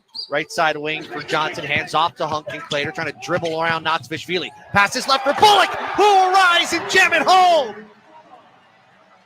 Dre Bullock adding to the highlight reel. 67-40 with 8:42 to go. Smith the 3rd looking left. Natsvishvili leans in on Johnson. Left hand hook. Dead ends off the back rim. Rebound for Johnson. North Dakota shooting 28.6% from the floor. Dreadful shooting night for the Fighting Hawks. Skip pass, right angle, Bullock. Thought about the 3. Crossover dribble. Drives and kicks Johnson inside. Getting around 2 defenders. Gets the reverse lay-in. 69-40. There is nothing North Dakota can do right now with 8:13 to go. Smith, right side wing, Allman. Thought about driving. Now he wants a screen. Instead, Natsvishvili will have it straight away. Dribbles left, bounce pass to the cutting. Anderson got a reverse lay-in. That was a smooth pass from Natsvishvili, his first time. Anderson the lay-in, and it's 69-42. That ends the trend of a lot of misses from North Dakota. Johnson, top of the arc, fakes the handoff to Hunk and Clater. Now gives it to the birthday boy just above the right wing. Double is there. Hunk and Clater skips it left for Bullock into the corner. Kerr for 3. That's gone. Second 3 for Kerr, and we got a technical foul that's been given to Kerr. And Eran Ganat is not thrilled. He's going to call Kerr over. That's the second technical that's been given to Hawaii. That on Kerr for some kind of a taunt. And we'll get a timeout here on the floor. 7:35 to go. Hawaii 72, North Dakota 42. This is Hawaii basketball on ESPN Honolulu. Aloha from Waiakea. As a proud corporate sponsor of University of Hawaii Athletics, we're committed to keeping our athletes and fans hydrated with delicious volcanic water straight from the Big Island. Rooted in Hawaiian values, we believe in honoring the Aina, land, supporting our community, and living with aloha in everything we do. You can find us at most stores across the islands or learn more at waiakea.com. Live aloha, drink Waiakea. Sound familiar? At Mattress Firm, we understand there are many problems that can keep you up at night, like snoring, aches and pains, or sleeping hot. Our sleep experts have the unrivaled know-how to match you with a mattress that can help. And now through Monday, all brands are on sale at Mattress Firm with up to 72% off. For the great sleep you deserve, visit Mattress Firm. We make sleep easy. Restrictions apply. See store or website for details. Hawaii basketball on ESPN Honolulu. 7:35 left. Hawaii has opened up its largest lead. It is 30, 72-42 on North Dakota. There was a technical foul that was issued for taunting to Isaiah Kerr. They called it a Class A tech after he knocked down his second three of the game. That three brought to you by Hawaii USA Federal Credit Union. And when that happened, Eran Ganot immediately pointed to Kerr and said, "Come here," like an angry dad. Called him over, said, "Come here," and he brought the rest of the four on the floor, the other four of the five on the floor, basically had a few words for them before sending everybody to the bench. That's one of the few, and there were fans who just kind of complained in general. Ullman knocks down the first of the technical free throws, that immediately they see tech and they get up in arms. Second free throw left of the rim misses. But interesting in that case, Eran Ganot had no argument. And that's when you know that something wrong happened. He had no argument and immediately went to his player and said, "Hey, we need to talk." 72-43, 7:33 remaining. Hawaii, a comfortable 29-point advantage. Top of the arc, Knotsfish-Veely holding on to it. Chest pass left side wing. It finds Anderson, rolls off the screen, kicks right for Smith. Smith driving, gets around Johnson and gets a lay-in right around his body, just scooted it underneath him. Make it 72-45. Off the bench, that's 5 for Anthony Smith III.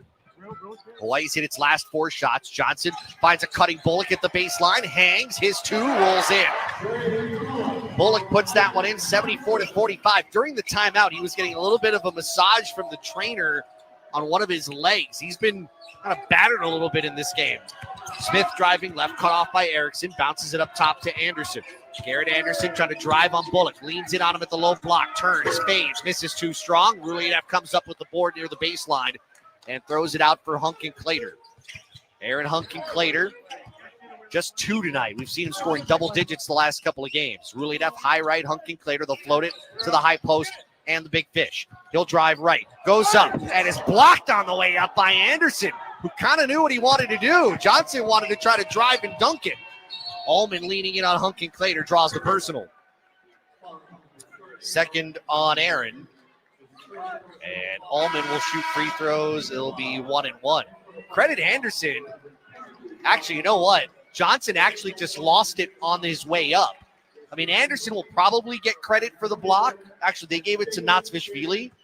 But honestly, Johnson never had it. On his way up, he lost the ball, and then there was contact with the ball. Front end of the 1-1 is good for Ullman, who continues to add to his point production. He's got 17 points. It's 74-46. Nobody has more than 7 outside of Ullman. Misses the second free throw. Toomey's got the rebound and throws it out for Hunkin-Clater, who sees numbers. Hunkin-Clater on the run. Slows it down now across the timeline as Ullman was able to get in front of him. Dribbles over a screen, draws help from Jones. High right for Erickson. Toomey wants it to the post with a mismatch. They can't get it there. Back up top, Namiksha wasn't ready for it, but he's able to snatch it. To the far wing, Hunkin-Clater with 6. Up top, Toomey. Crossover dribble. Toomey spins, and what's the call? An offensive foul is going to go against Toomey. Extended out the arm really kind of couldn't do much more with the timer winding down and probably the wrong person with the ball in his hands in the wrong spot on the floor. 5:50 to go, a 28-point Hawaii advantage. Smith the third, jogging forward, high left. Gets a Jones screen, keeps the bounce. Now finds Jones straight away. Makes the dribble handoff for Curtis. Now right for Jones, and he's bumped by Erickson. Third foul on Hunter Erickson.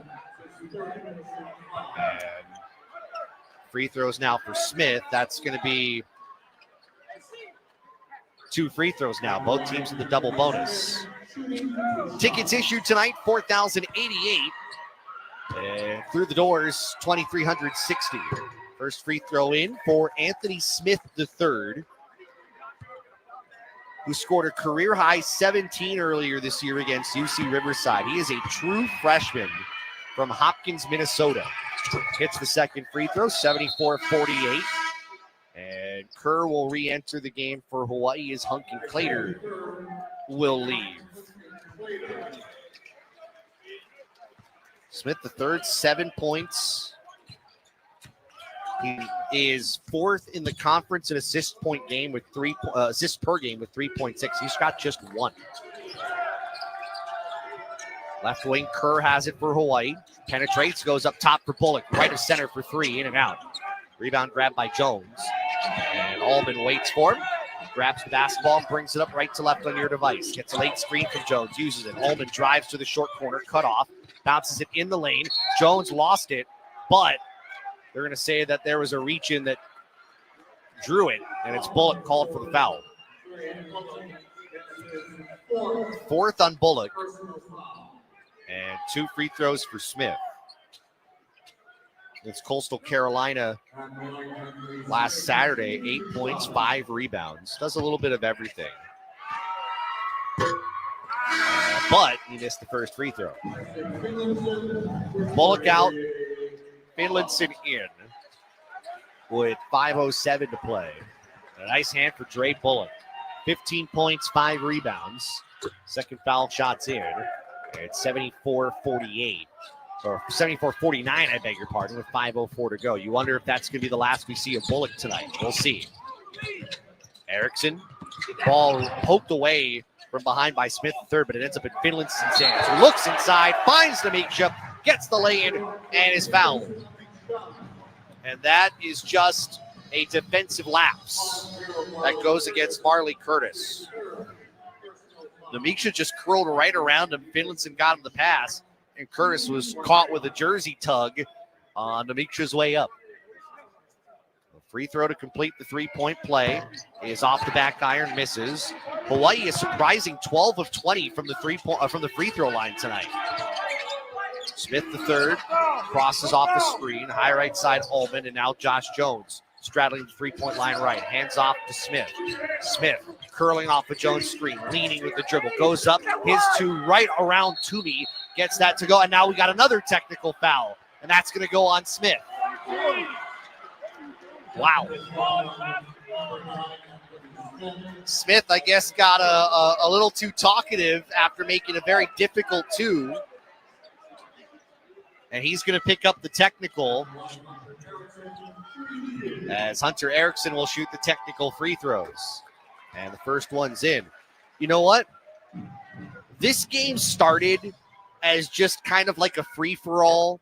Second free throw missed. I mean, you had both teams complaining about missed calls. It was at times a little bit chippy, but I don't know that the officials ever truly got control of this game, and that's one of the issues you take away when you see 2 technical fouls given on each end, and then you have the flagrant that was given. Toomey underneath, his shot blocked by Jones. He's able to get it back. They get the flagrant, and Hunk and Clater was looking for Kerr, knocked out of bounds. We'll stay with Hawaii, 4:18 to go.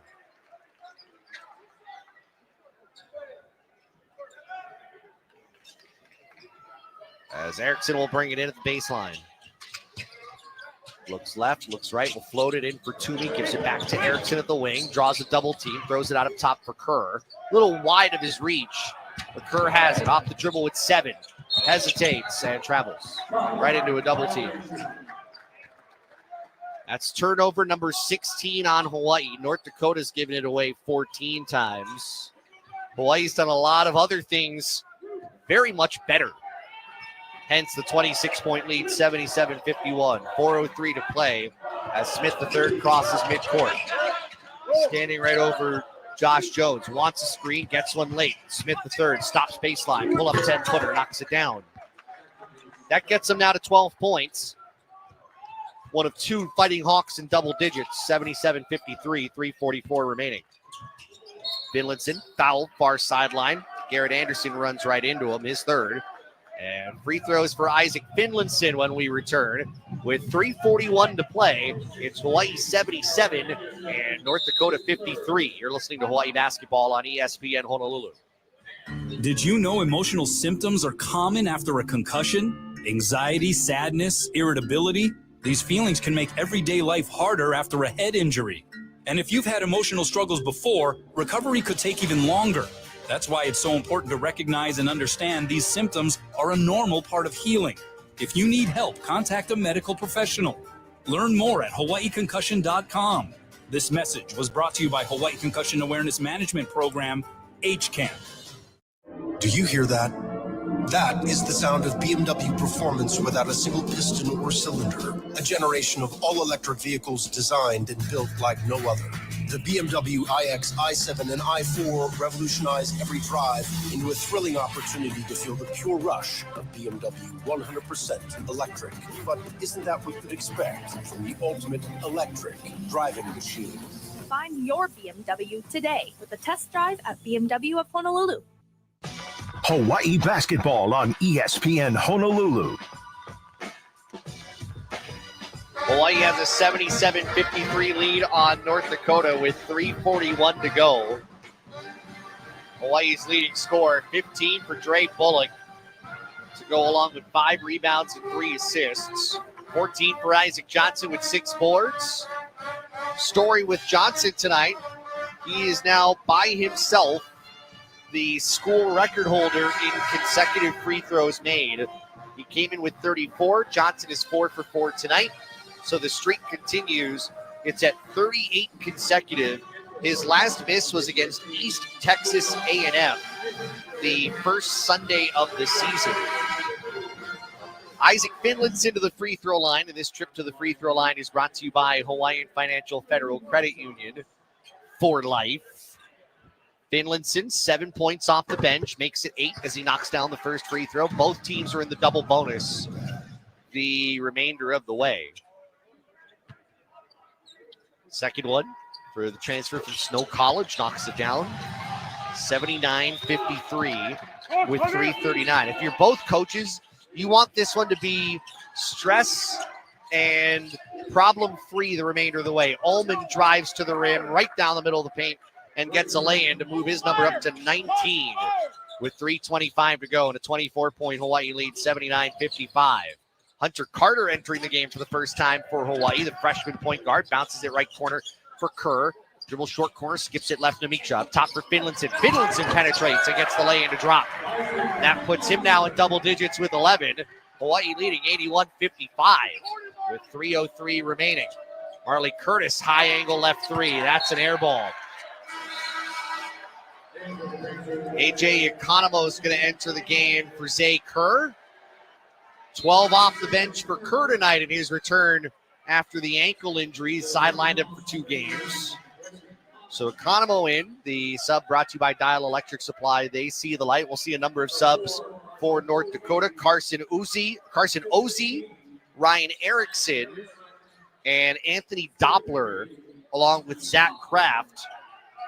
And Reggie Thomas also in. Thomas, a senior from Omaha, Nebraska. Carter will bring it up the floor, high left side, with 2:51 to go.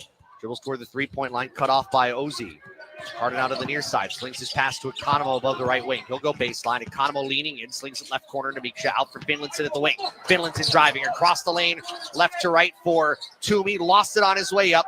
Loose ball taken by Kraft for North Dakota. Kraft driving on Carter, cut off at the short corner, throws it out high right side.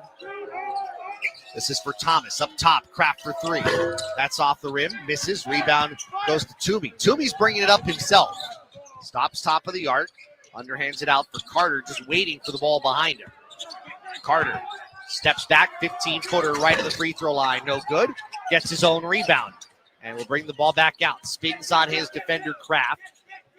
Throws it for Finlinson. Now above the free throw line, Toomey. Toomey squares, using the dribble left of the lane on Doppler. Had Doppler on his radar and draws the foul. Doppler's first. Weather nerds would love that pun as Toomey goes to the line. 5 and 5 for Toomey off the bench in 12 minutes. As fans start to find their way out, first free throw is in. Matthew Bothan back in. Uzi, by the way, in for North Dakota. They were thinking about, for Ozzy, they were thinking about using the red shirt on him, but they've kind of made the decision, ladies, this is his 4th game this year, so they're probably going to lift the red shirt and let him play this season out. Free throw misses, rebound tapped out, Finlinson's got it. Finlinson going baseline right, slings it left corner, Namiksha for 3, that's good. Giannis with 15 and a Hawaii timeout. With a 1:48, I know this is a timeout just for subs, but I think they have to make this. I think they have to make this the media timeout, don't they? I think they do. With 1:48 to go, and they do. Now everybody's on the same page. 1:48 to go, 85-55, Hawaii leading North Dakota, as you're listening to Hawaii basketball on ESPN Honolulu. At Dow Electric Supply, we're your local-based company with your needs in mind. We see the light in Hawaii, and rest assured, we are with you all the way. Our sales counter and will call are here to serve Hawaii's electricians, developers, utility companies, businesses, and homeowners. The Dial Lighting Gallery showroom is open by appointment only. Go online to www.dialelectricsupply.com. Open weekdays from 7 to 3. At Dial Electric Supply, we see the light. Ready for UH football, man? Yep, check this out. Oh. The round sound. That works. Whoa, I'm ready, bro. Hey, watch this. How come the blender went off? Huh? The blender in the kitchen went off, bro. Nah. Try again. Oh, man. Okay, we can make some like a fruit smoothies.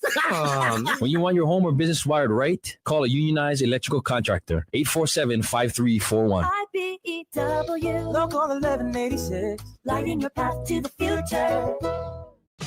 Hawaii basketball on ESPN Honolulu.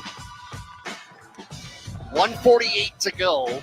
Hawaii head coach Ron Kanat called a timeout, brought to you by H-Camp, the Hawaii Concussion Awareness Management Program. Visit hawaiiconcussion.com. He used the timeout just because he wanted to get subs into the game. The rule is first timeout of the second half is automatically immediate timeout. So whether he liked it or not, they're going to have to wait about a minute or so to get this game back and restarted. 5 on the floor for Hawaii. Isaiah Kerr, Yassine Toomey, Isaac Finlinson, AJ Economo, and Hunter Carter. A 30-point Hawaii lead, 85-55. 1:45 to go. And it's Curtis bringing it up for North Dakota, guarded by the freshman Carter. Curtis stepping back on a screen, uses the dribble, stops mid-block left, lost the basketball. Curtis recovers, couldn't throw it off of Toomey's foot. Ball hit in the air. Economo grabs it and is fouled. Foul going to be on Erickson. Economo to the free throw line, but first, we pause 10 seconds for station ID. This is Hawaii basketball on ESPN Honolulu. ESPN Honolulu is Hawaii's sports leader. KKEA Honolulu, 1420 AM and 92.7 FM. Part of the IO family of companies. Economo's first free throw, 1-2, bounces off the rim and falls in. Economo scored his first career points against East Texas A&M, hasn't scored since until tonight, and he drains both free throws. 87-55, and that means everybody except Hunter Carter has scored with 1:25 left. Top of the arc, Erickson, dribble handoff left for Doppler. Cut off inside the arc, back up top for Erickson. Passes above the right side corner, ball knocked free, taken away by Economo, slings it ahead for Finlinson. 3-on-2, Finlinson takes it himself and is fouled. He'll head to the line. Finlinson Fouled by Thomas. And Isaac Finlinson, who has had a really good night off the bench. 13 in 15 minutes. Will try to extend this lead one more, and does, 90-55 with 71 seconds left. Hawaii has done what it was supposed to do. Start the second half strong, keep North Dakota from making any kind of a run. Turnaround two, no good. Putback is, nope, no basket. Ozzie was trying to put it back in, but they're going to call an offensive foul on him. Or not an offensive foul, a loose ball foul on the rebound attempt. And Hawaii will go back to the free throw line, and I think this will be Kerr. And it is. 12 for Kerr. Knocks down the first. 91-55. Hawaii from the free throw line, the number's not great, 19 of 29. It's the fact that or make it 20 of 30. It's the fact that they've gotten there. Kerr hits the second. 92-55 with 59.7 left. Hawaii putting up full court pressure. And now the bench telling him to sag back. Kind of weird to see full court pressure in a 37-point lead. Top of the arc, three for Thomas. Misses off the back rim. Toomey the rebound. And he'll push it up the floor, far side. North Dakota, 4 of 20 from three-point range. A measly 20%. 13-second difference between game and shot clock. Carter wants to get on the board. Step back three. Spins out every part of the rim and missed right. Almost got in on the party. Up ahead left comes Thomas. Driving on Economo. Kicks up top. A fake three from Erickson. Instead, he'll give it up underneath. Lay in no good for Bothan, but he'll go to the line. Economo the foul. And free throws for Matthew Bothan. Redshirted his freshman year. Played in just 6 games a year ago. He's still looking for his first point of the year. And he won't get it there. Missed the first. So I think it's fairly safe to say Hunter Carter will not get a point on the other end. He'll be the only person left off the board. Poor guy. Second one. Off the short iron, misses. Rebound for Finlinson. Eran Ganot telling Yassine Toomey or Carter, get up the floor and just hold on to it across midcourt. Final 4 seconds are going to tick off the clock. And Hawaii, who actually started somewhat slow, turned it on about 8 minutes into the game and never let this one go.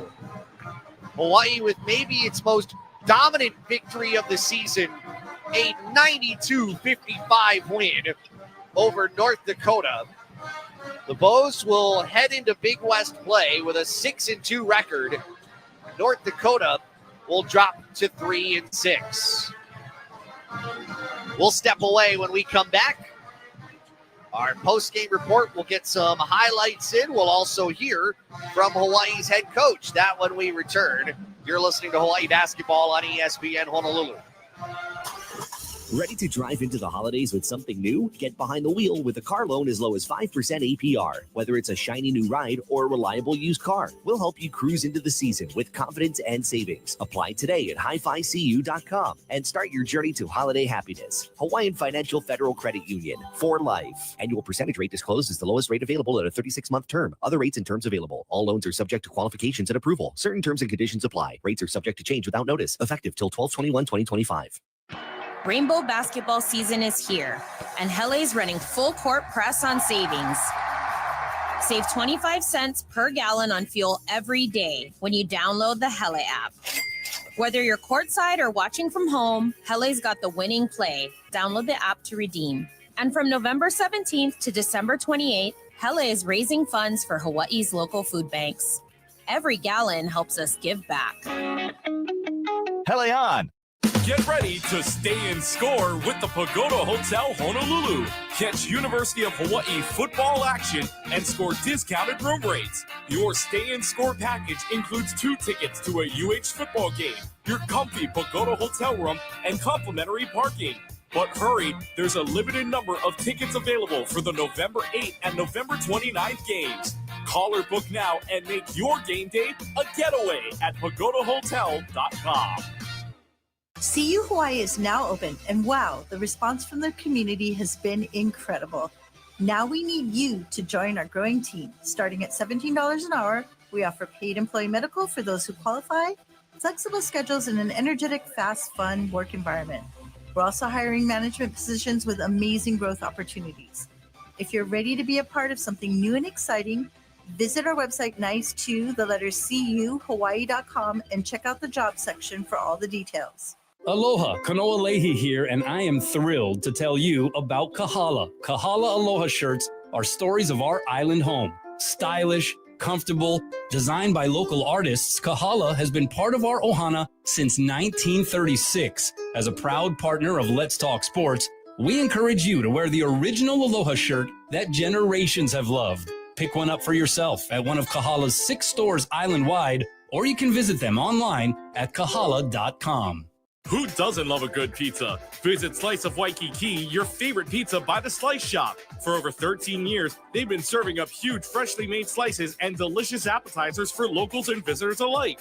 Drop by their new location at 333 Seaside Avenue to instantly satisfy your pizza cravings by the slice or build your own whole pie masterpiece. Visit sliceofwaikiki.com for pickup, delivery, and catering options. Slice of Waikiki, freshly made pizza with aloha.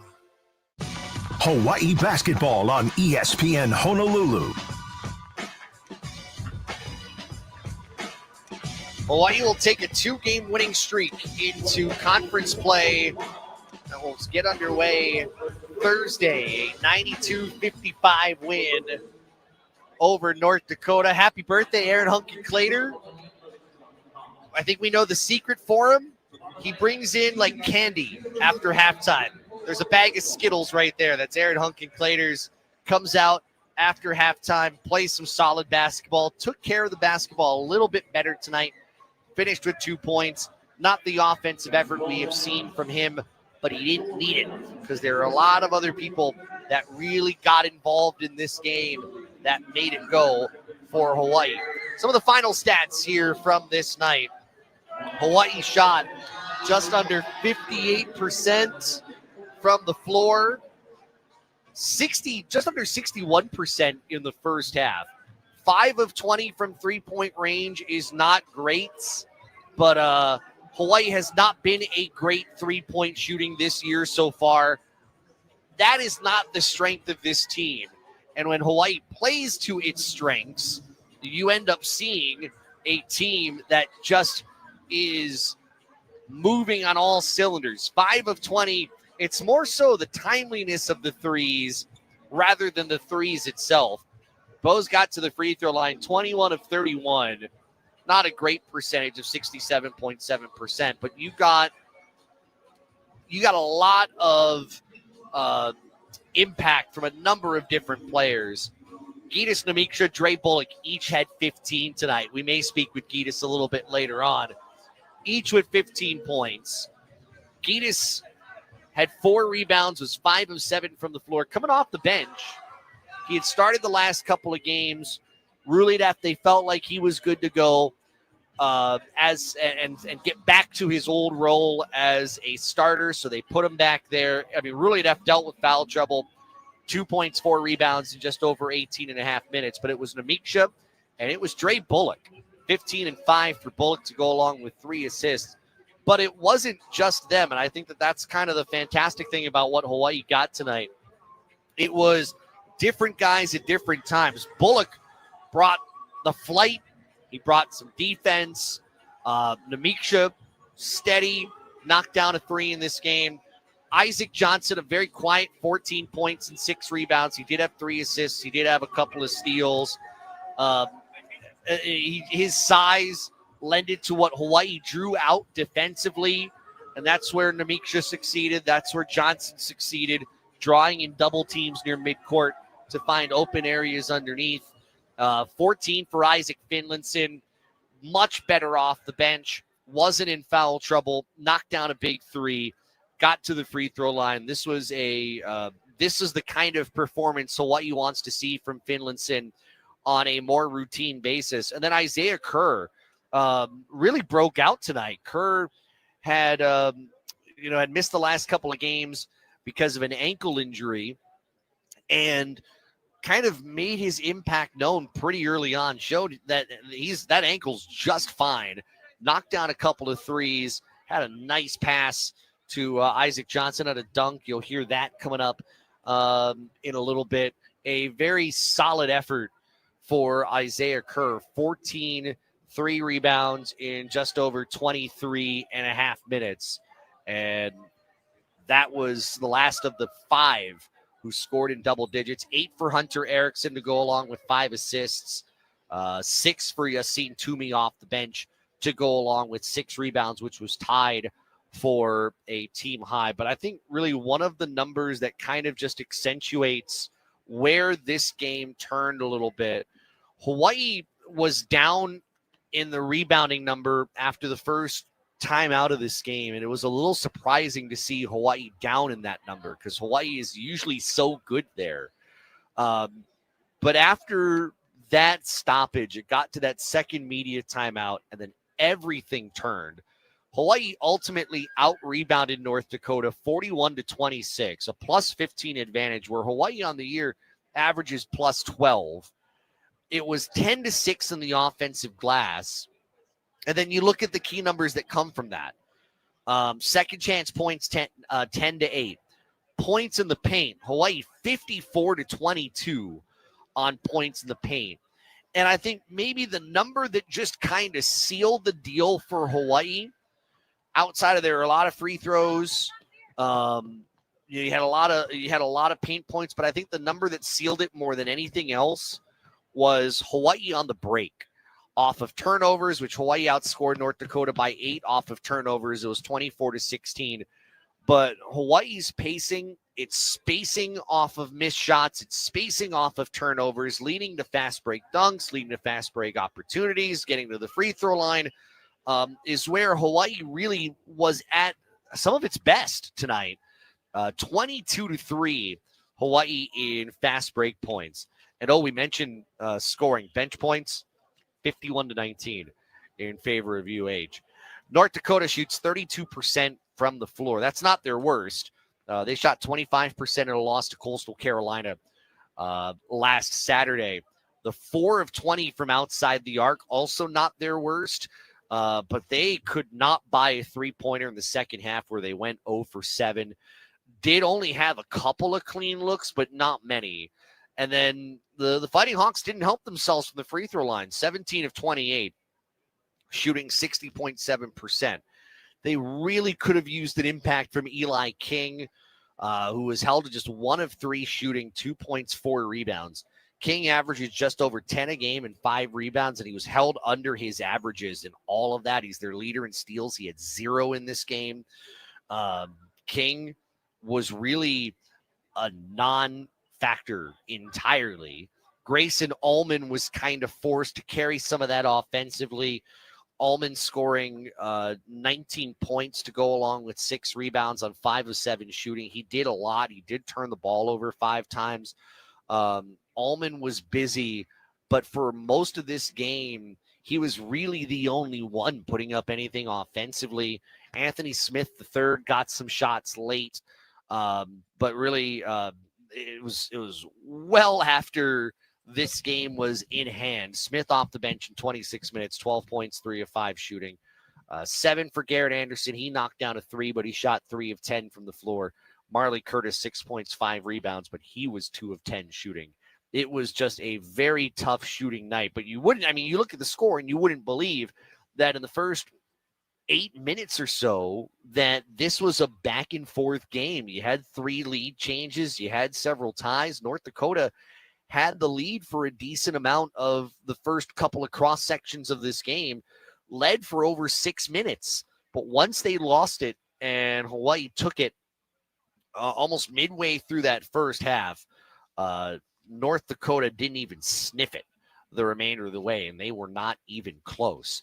When we come back, a couple of key highlights and a word with Coach Eran Ganot. That's still to come. Hawaii 92, North Dakota 55.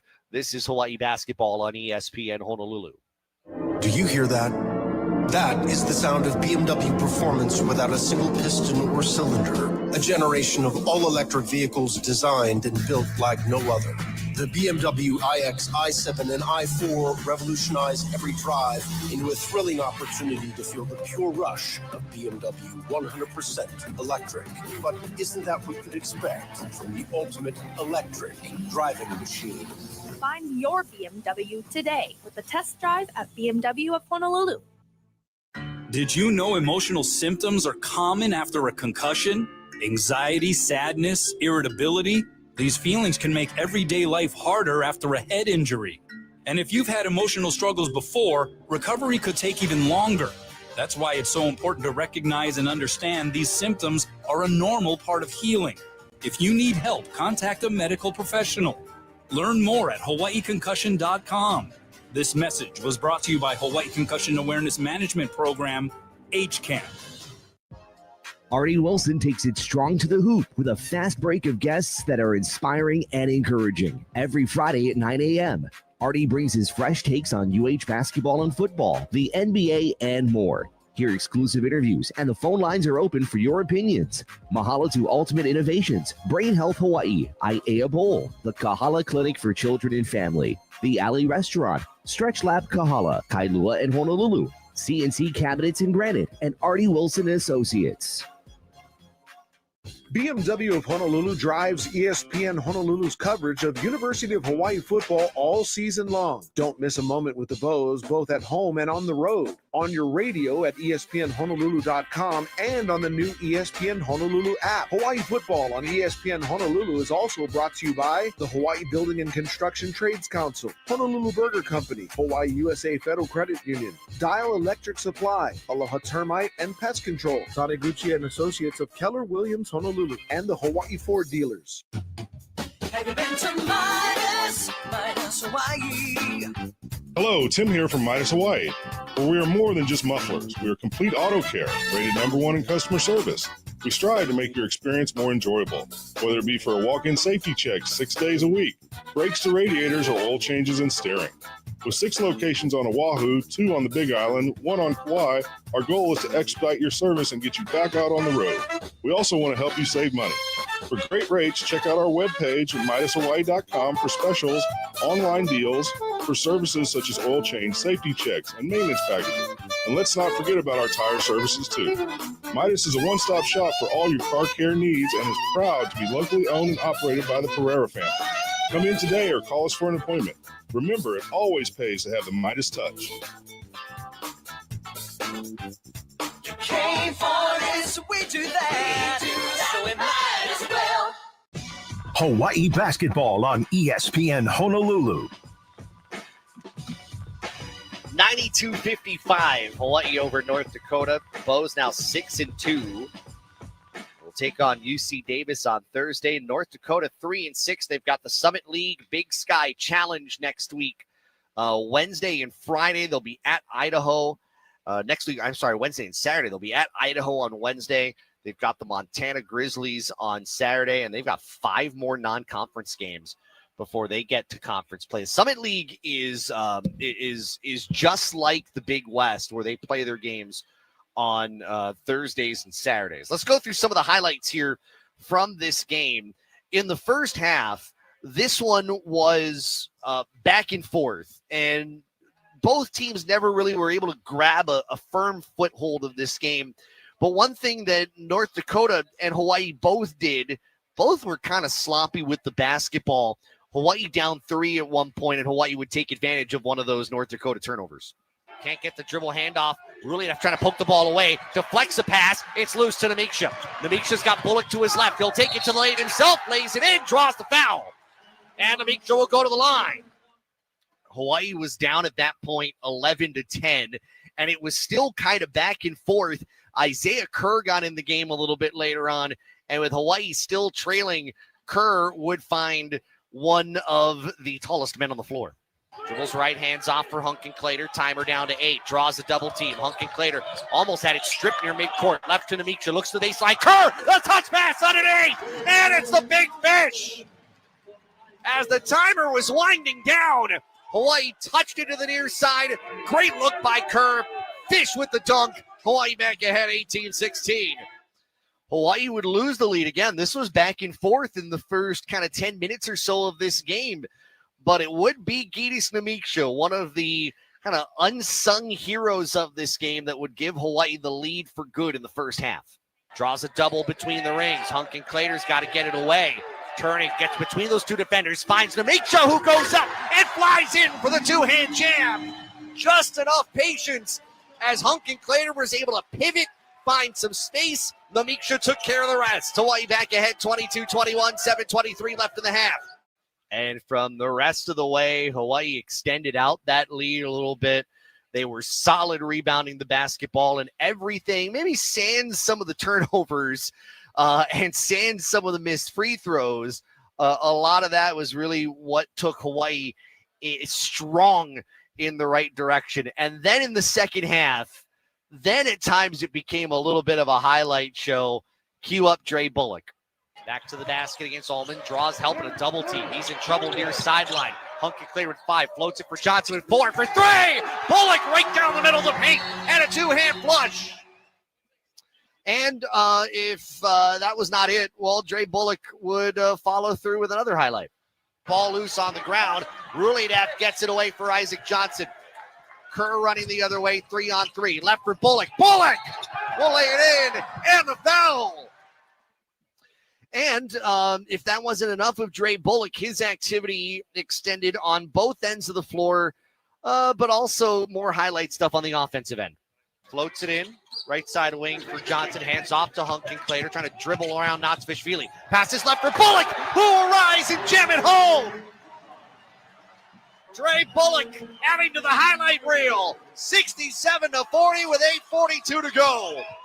Yeah, Dre Bullock had a number of highlights in this game, finishes with 15 points and 5 rebounds, with Hawaii putting together a 92-55 result. Coach Aran Ganad is here. You know, we've talked so much about how your teams have gotten off to great starts. This was actually kind of an up and up start in the first 5, 6, 7, 8 minutes or so. The game turned right at that 22-21 mark, took the lead for good at that point. Where did you feel like was the emphasis that allowed this game to turn in Hawaii's favor for good? Well, it was early. I think that's probably too loud. Okay, yeah, I got you. You know, and we have a lot of respect for them. That we've seen them over the years, and like we said, going into the game, funky style, the defensively, you know, the turnovers, and again, 4 turnovers at the first media for us, 17 for the game. I think we were better in the second half, better after the start, but we didn't have as many turnovers in the traps, and that was a separator. What turned for us is we didn't have as many of the defensive lapses. We took care of the ball better in terms of live ball turnovers. You saw that early when they had some transition, and then we turned our stops into transition. And that was fun to watch. You know, we always said, like, and you could see it this year. Part of that was also the full depth. You know, Harry's back, Zay's back, and so the bench gave us a lift. Zay was incredible. I feel like outside the early, in terms of those turnovers and lapses, I think that was a really complete effort against a team that can hurt some teams. Yeah, I know. We've seen actually a couple of games now where teams have tried to you draw out a double team somewhere between the 3-point line and midcourt, and you're kind of relying on your guards either slip that, you've got a big man that's slipping down to the post, or you've got an open 3 somewhere. And as that game went along, it seemed like there was more patience in waiting instead of the turnovers, waiting to let someone get free. And Hunkin Clater especially did a really nice job of that. Yeah, and we forced some turnovers, and so they've been a +6 on the year in turnover margin, and we've been a plus. So the good thing today was that we were even on the turnovers, and we continue to dominate the board. So we had more possessions today. I think it's hard to simulate, especially in a turnaround. Teams trap ball screens, but they do it better than other teams. And so I think we maybe had to go through it a little bit. You know, we have our normal deal, keep it alive, shorten. And so we always have a straight ahead, diag, back pass, middle. But it's hard to throw it over the top on some of them. And then we started to figure it out, meet the pass, and play good basketball, share the ball. So, you know, I think our assist would have been higher if we made some open threes, but I like the way we played, took good shots. You know, and especially started attacking the 2-point range in zone 1 and the rim. Would it be fair to say that right now that is your team's strength, is getting right to the – you'd love to hit more threes, but right now getting to the rim, using your size and using athletic ability is the strength of this team offensively. Yeah, because of the depth. But, we talk about depth all the time. We've shown it in terms of succeeding a little bit without some guys, but the depth really shows when we can play them all at the same time. And so you saw 9 guys, right, play over double digits, 5 different guys score 14 up. And I think that can, over time, like that's where sometimes we'll say we might not get them early, but make them work. And over time, when healthy, attrition will work in our favor and things will start to open up, and then they'll second guess a little bit. But we play inside out always. It's like when teams zone, people think, well, chuck threes. No, we play inside out against the zone, inside out in transition, inside in the half, and take what the defense gives us. And, it's good to see that, again, we don't want to be one dimensional. If a shot doesn't fall for us, we do other things.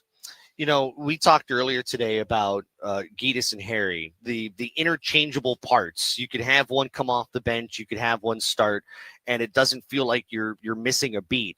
Harry Rulev starts again tonight. Foul trouble hit him, and Gitas Nemikja steps right in, gives you 15 points, tied for a team high, and again, doesn't skip a beat. And he's the guy in the locker room post game. So, everybody kind of goes through some things and players at the end. And he says, I just want to say great job to the first group to start the second half. That set the tone. And so that's what a luxury. And that's the way it should be. But, people talk about that all the time. Their sacrifice and genuine support for each other has been a separator for us. Let's look ahead. UC Davis coming up on Thursday. And I know we talked a little bit about kind of the way that this game kind of helps you get some momentum into that game. Would you say that this, based on a lot of things that were done right in this game, that this is a good step going right into World Conference play? Yeah, I mean, you don't want to rely on momentum. It's nice. It should be added fuel. And I said to you before the game, you said, I just want to make sure we're playing better going in because we're going to have to give these guys a couple of days in a row off, which they haven't. Even though it's a 6-day break in between games, it's actually the longest we've had. Right. And, I said to you, though, I want to make sure we're playing better. If you ask me what would you want to see, playing better on both ends, more balance, and, Harry and Zay back. And so that's a step for us. And now recharge the batteries. Davis hasn't played since the 24th. They're here for a 1-game week. They're really good. They're off to a great start. Much respect for their program and their coach and their staff. They have a lot of weapons. They put a lot of pressure and they turn you over. So, I don't know if anybody there's no Davis that we play, but there have been parts of some other teams, and we'll do the best we can. But we know we have great respect for them, great respect for this league. Coach, thank you. We'll see you Thursday. Thank you. Appreciate it. Hawaii head coach Ron Ganot joining us here at the table. Again, final. That's not mine. That's Aaron's. He's talking about these Skittles. For those that don't know, the backstory on that, I had Skittles here on Monday, and Coach looked at me and he gave me a funny look. You have Skittles here, and there's a bag of Skittles that's next to me to my right.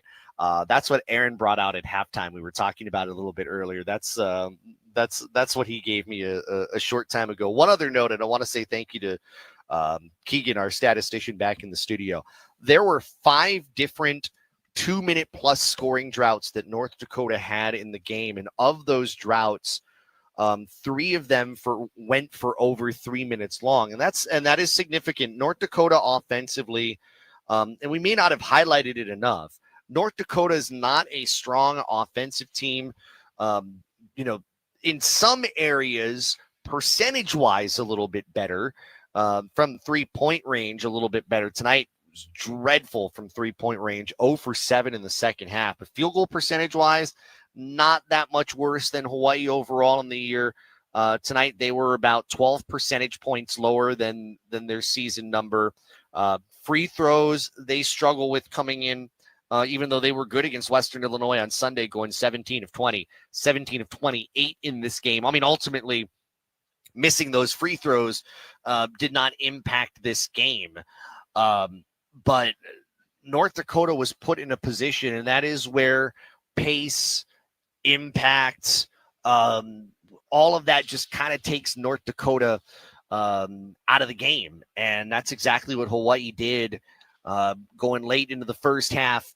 And not far into the second half, Hawaii was able to accomplish that as well.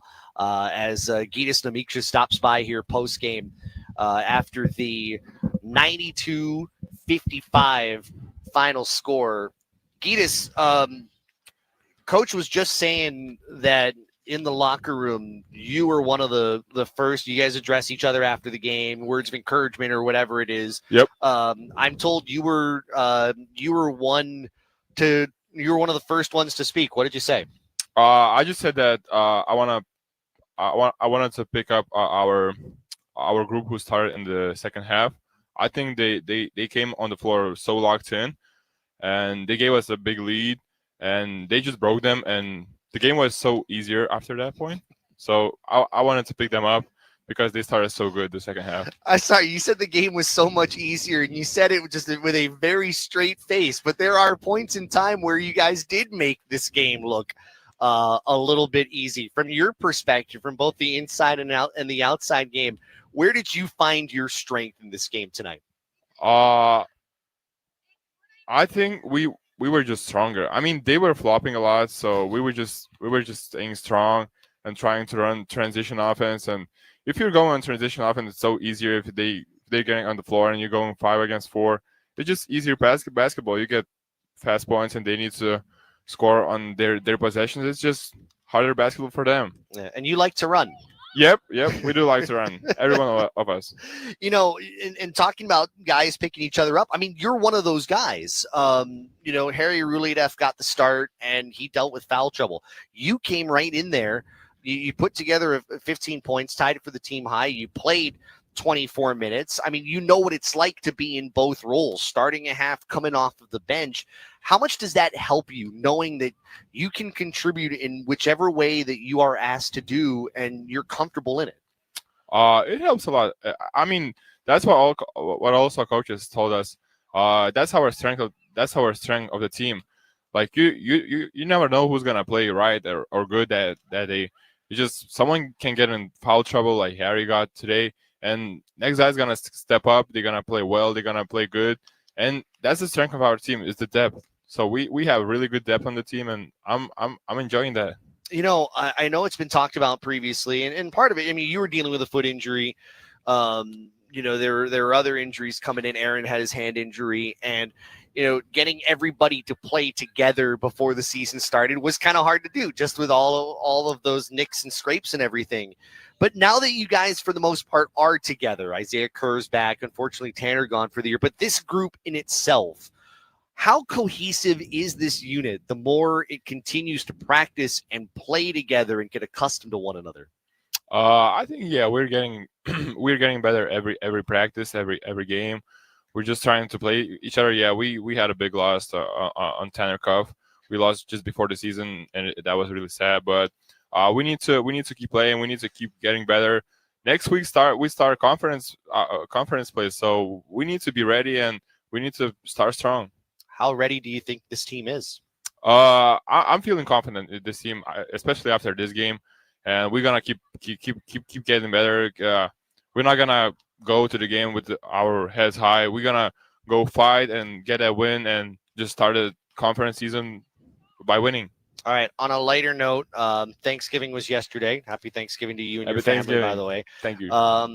What did you cheat on eating wise? I know you guys had to portion control a little bit because you were playing tonight, but what did you cheat on eating a little bit yesterday? I got a really good turkey and mashed potatoes. Okay. That was really good. I really like that.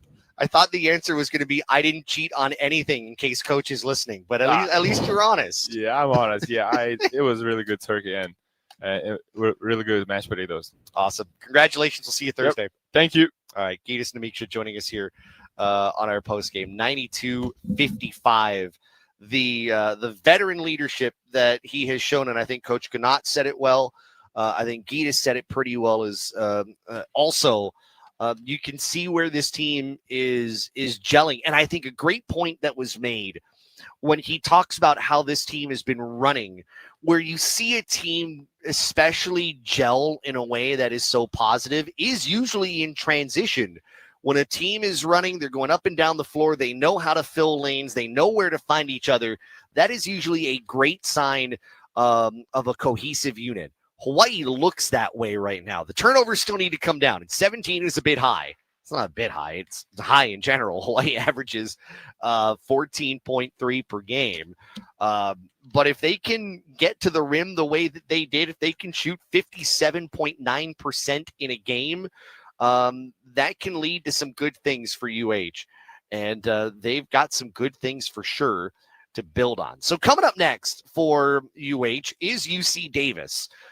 Jim Less's teams are always teams that Hawaii has had great matchups against. The Aggies are 5-2 coming in. Their resume, they got a win against the Raging Cajuns of Louisiana in their last game by 19. Notable losses, 16 at Portland, 16 at Colorado. But they is UC Davis. UC Davis is perfect at home, 1-2 on the road.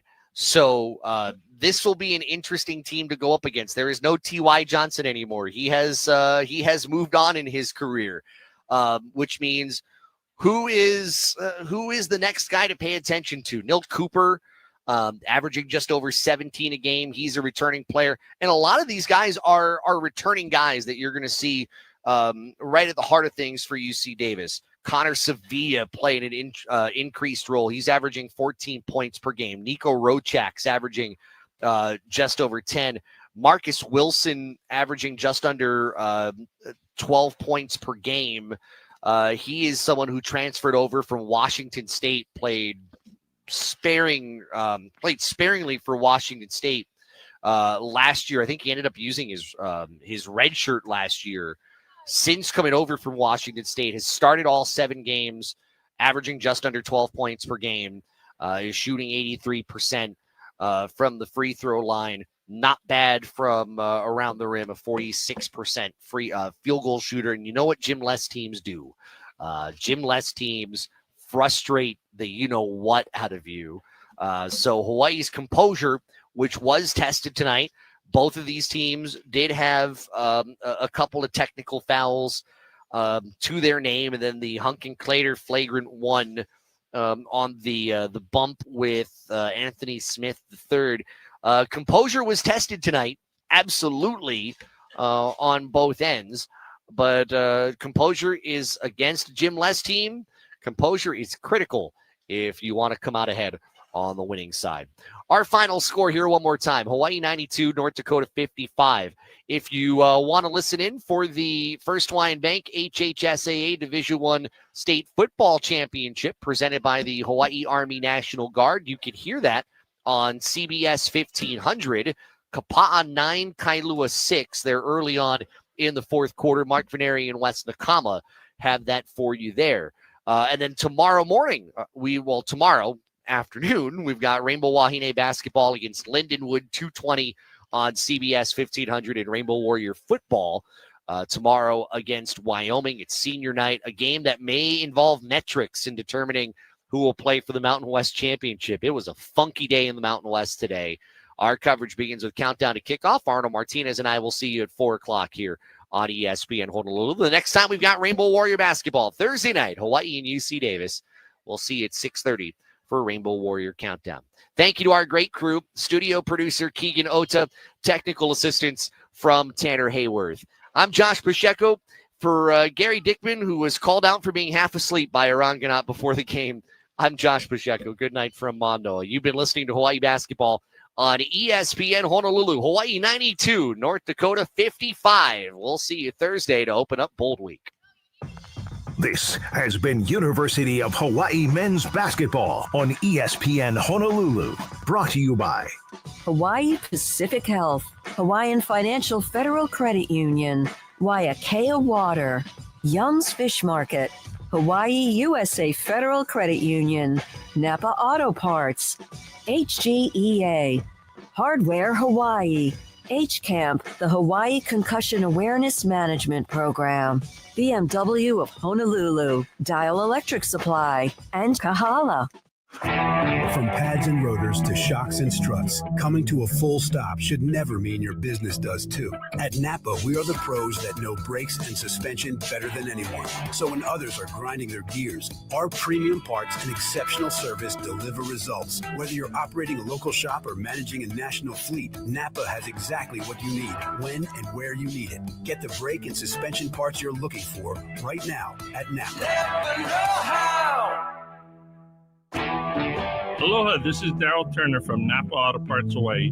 As we celebrate over 70 years in the islands, I'd like to say mahalo to all our Napa Hawaii employees, independent store owners, business partners, and you, our loyal clients.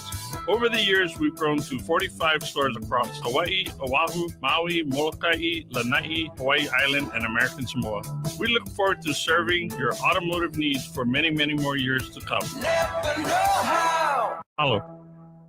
This has been a live presentation of ESPN Honolulu. We now return to your regular programming. Now, on the losing end, Texas A&M head coach Mike Elko on not thinking about now being 11-1. Yeah, I don't know that we're thinking like that right now. I think we're just thinking about not getting the job done tonight, and coming out of this weekend, maybe we'll regroup and figure out, moving forward, what the positives are of 11-1. Right now, it just hurts that we lost to our rival. Georgia now advances to the SEC championship game because Texas ended up beating Texas A&M. How about this matchup? Unranked Kansas hosting 13th ranked Utah. Two tights and two wides for Utah. Parker comes in motion. Okay, Devin, they're going to try and throw it. He's got a man open down the field. That's Larry Simmons. Caught. 10-5 touchdown. And that is the ball game. That call on ESPN 700 AM. Dampier threw for 253 yards, 3 touchdowns. Elijah Davis returned an interception, 97 yards for another score. Utah came from behind to beat Kansas 31-21 and keep its slim Big 12 championship hopes alive. Purdue hosting second-ranked and undefeated Indiana Hoosiers in a Big Ten matchup. Here's the snap. Here is the give, and it's Rowan Hemby up the middle of the field, 35, 40, 45, 50. He can outrun everybody. Hemby down the sideline, down to the 10, 5, touchdown! That's my man. Rowan Hemby with a tremendous run. Broke a tackle or two, and then he was wide open for pay dirt and outran everybody. Now, that's my man. That's Don Fisher from Learfield on the call. Hoosiers improved to 12-0 after a 56-3 stomping of Purdue. This is SportsCenter All Night on ESPN Radio. Let's get to a little more NBA and NBA Cup action. Anthony Davis making his return to the Mavs lineup just in time to face off against his old team, the Los Angeles Lakers. This one in L.A. Luke and the Lakers having already clinched Group B, and they got LeBron James back in that lineup. Here's LeBron, 3, wide open, good! Huge shot by LeBron, and that might do it. 127-117, 2 minutes remaining in the fourth. The Lakers go on to win it with a final of 129-119. That call coming from 710 ESPN LA. How about the Nets and the 76ers in Brooklyn? We go to the fourth quarter. Into the lane, Barlow. Barlow backing in on Claxton. Back out to Jared. McCain for 3. It's up and good. Jared McCain slices the Nets with a triple from the left side. And McCain now with 17 points in the game. I believe it's a season high for the second-year guard from Duke. The call from 97.5, the Fanatic, Tyrese Maxey scored 22 points. Jared McCain had 20 off the bench. 76ers beat the Nets with a final of 115-103. Coming up next, we've got Top Sound and Friday Leftovers. That's coming up. This is SportsCenter All Night on ESPN Radio. Saslow here. Join me and Amber Wilson this Saturday, 10 a.m. Eastern Time. College football campus tour coming at you live from Norman, Oklahoma. We got the Sooners hosting the LSU Tigers. We're bringing the tailgate to you this Saturday, 10 a.m. Eastern Time, right here on ESPN Radio, presented by Monster, Surf Pro, and Robin Hood. More SportsCenter All Night coming up next.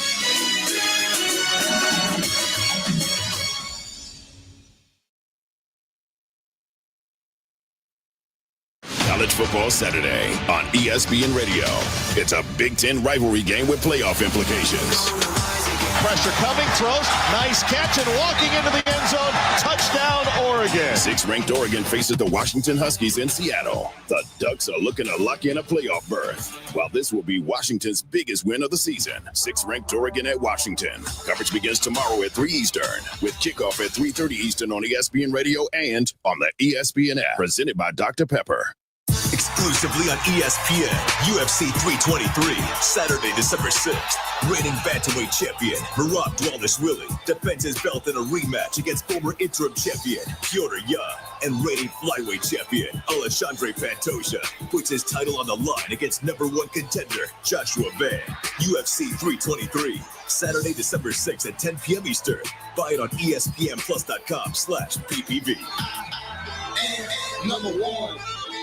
It's Peter Schrager, and on the latest episode of the Schrager Hour, Ani Bose. He's going to talk all about what might be the biggest regular season weekend, ratings-wise, the NFL has ever seen. The Schrager Hour is available wherever you get your podcast. You feel that? A rivalry renewed on Monday Night Football. The next-gen QBs stepping into the moment. Feeling that Jackson Dart fight sparking the New York Giants. A perfect throw. Feeling Drake May's MVP chase and the New England Patriots rise. Touchdown! Feeling that fire return. Feeling new energy in a bitter battle. Feeling all the feels for Giants Patriots Monday at 8 p.m. Eastern on ESPN. Also streaming on the all-new ESPN app. Hey, it's Evan Cohen. Coming up Monday, we look ahead to an important Monday night game for Drake May and the Patriots, plus Damian Woody joins us in studio at 7:30 a.m. Eastern. It's Unsportsmanlike at 6 a.m. Eastern, right here on ESPN Radio, ESPN2, and ESPNU. Talk about stepping up. It's time to level up your game. Introducing the all-new ESPN app. All of ESPN, all in one place. Your home for the most live sports and the best championship moments. The electricity is palpable. Step up your game with no annual contract required. It's the ultimate fan experience. Level up for more on the ESPN app or at stream.espn.com. Sign up now. College Football Saturday on ESPN Radio. Touchdown, Oklahoma! The 8th ranked Oklahoma Sooners are one win from the college football playoff. Lose, and they're out. Up next, LSU, who would love to send the Sooners home. Toward the end zone, 10-5, touchdown, LSU! LSU at 8th ranked Oklahoma. Coverage begins tomorrow at 3 Eastern, with kickoff at 3:30 Eastern on ESPN Radio and on ABC. Presented by Dr. Pepper.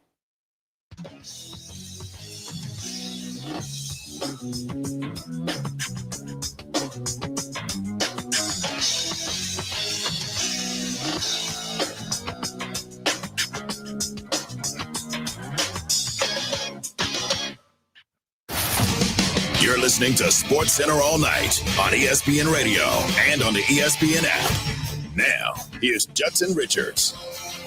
Tune in for college football action today as Oklahoma hosts LSU, presented by Dr. Pepper. Coverage begins at 3 p.m. Eastern Time on ESPN Radio and the ESPN app. Also, news from All Night Nation. Just hit us up on the Dr. Pepper call-in line. This is Sports Center all night on ESPN Radio. Some more NBA college hoops action coming up in just a minute or so. But first, here is our top sound. Sports Center all night. Oh, my goodness! Check it out on SportsCenter tonight. Today's top sound. How good is that? Are you ready to take? Number 5.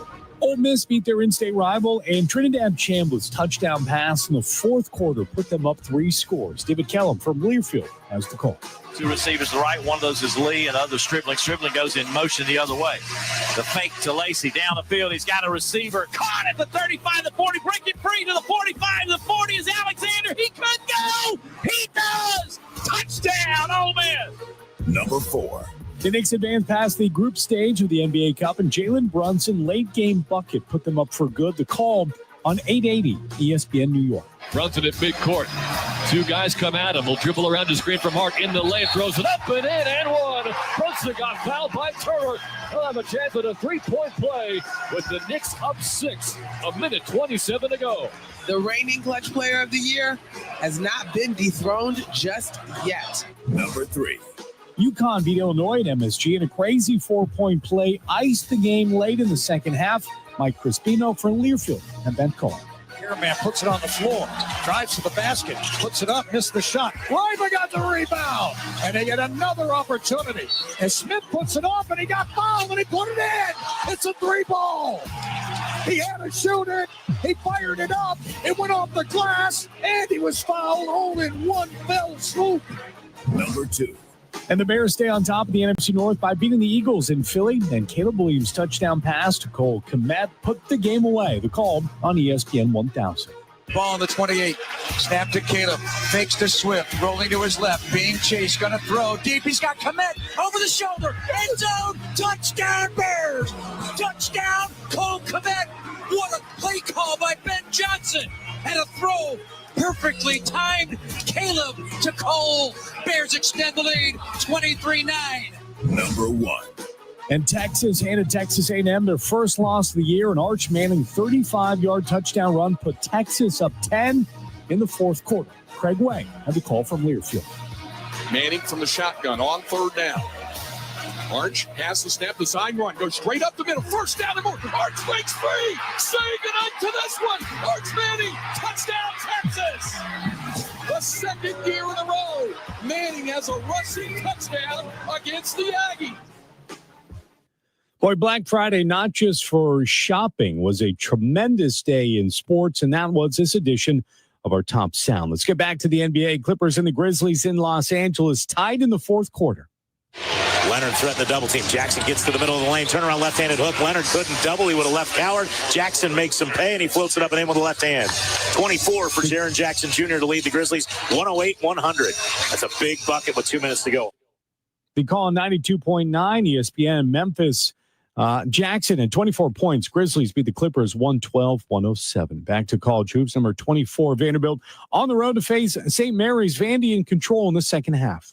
Miles passes through to the left. Washington slipped the screen. Tanner going down the right lane line. He stops. He turns around. Fires left side. Miles behind the arc. Stops long two. Good. Oh. He canned that jumper from the left side. Duke Miles. 84-66. That's Kevin Ingram from Learfield. Duke Miles scored 25 points, and Vanderbilt beat St. Mary's 96-71. Ninth-ranked BYU taking on Dayton, tied in the second half. 74-73. What a pass to Richie Saunders, and what a shot by Richie Saunders! He can't be stopped. The assist to A.J. Divatsa, and Richie knocks it down, 77-73. They call on BYU Sports Network. BYU wins 83-79 at top Dayton. How about number 10, Florida hosting Providence in the second half? Gators stretching their lead. Good defense there from Thomas, not fouling. Up ahead to Lee, almost lost it. Steps back, right wing three, got it. Punctuation mark, Xavier Lee. He's got 20. Gators by 16 with 2:15 to go. Two games to tell you about in the NHL. Minnesota Wild hosting the Colorado Avalanche. Wild would take it in a shootout and extend their winning streak to 7 games with a 3-2 final. Speaking of winning streaks, Lightning top the Red Wings 6-3 for their 6th consecutive win. You've been listening to SportsCenter all night. Great work by our team as always. For our producer, Stephen Risser, our technical director is Cameron Barry. I'm Judson Richards. Best of ESPN Radio is next. You're listening to ESPN Radio. Dear Santa, if you could make sure one of your most special kids gets this gift, I'd super appreciate it. Say hi for me. Whoa. Share the magic this holiday season. Join the Disney Ultimate Toy Drive. Visit Disney.com/Toy Drive to learn how you can help the Marine Toys for Tots program deliver joy to children in need. SportsCenter all night. More still to come.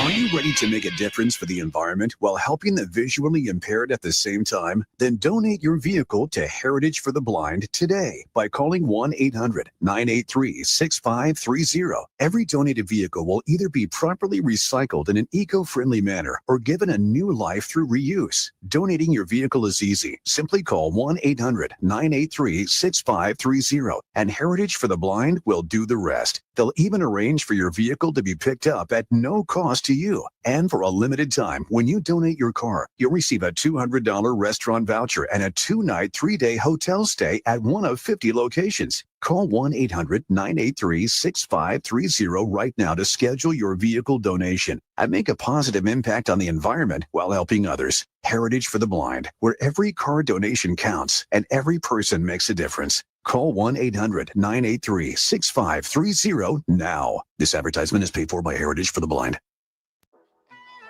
Guys, tired all the time, gaining weight, low drive? These aren't just signs of aging. They could be low testosterone or other underlying issues.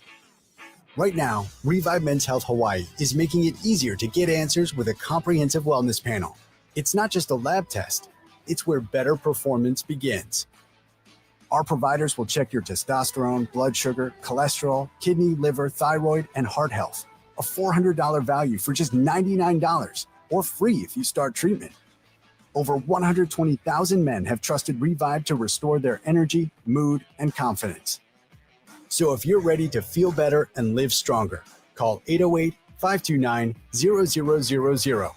That's 808-529-0000.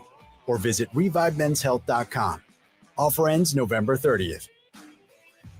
Must medically qualify. Terms apply. Contact us for full offer details. 2.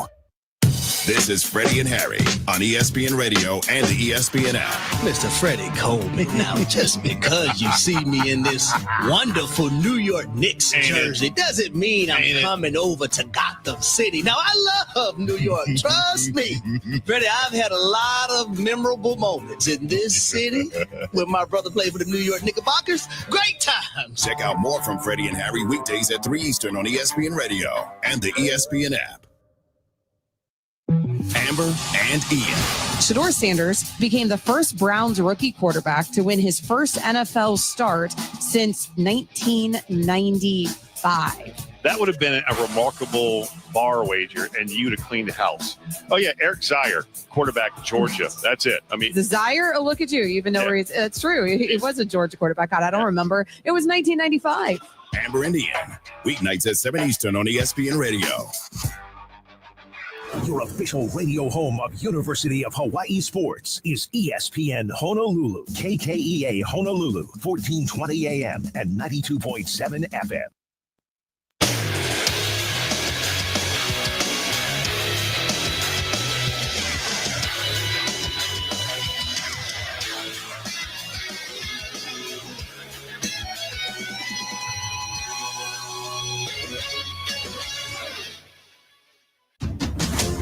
This is the best of ESPN Radio.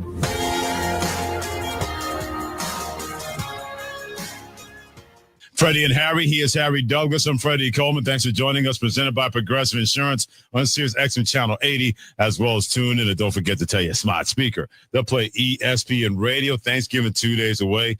What was your most memorable Thanksgiving? Something that happened that was good, bad, embarrassing, but memorable and entertaining. We can't wait to hear from you because we know you will entertain us at 888-SAY-ESPN, 888-729-3776. One of our favorites is Kelly in Illinois. Miss Kelly, Miss Kells, what was your most memorable Thanksgiving, young lady?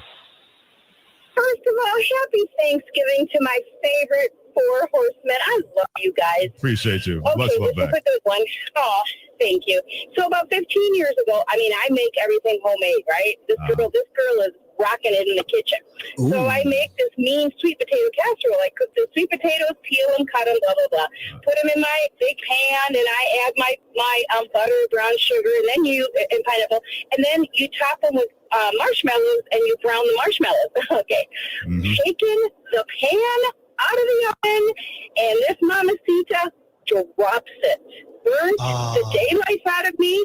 There's not a Thanksgiving that doesn't go by that my son goes, Kelly, do you remember when you dropped the sweet potato? Yeah, I do. I still got scars. Miss Kelly, let me ask you this. Wow. Yes.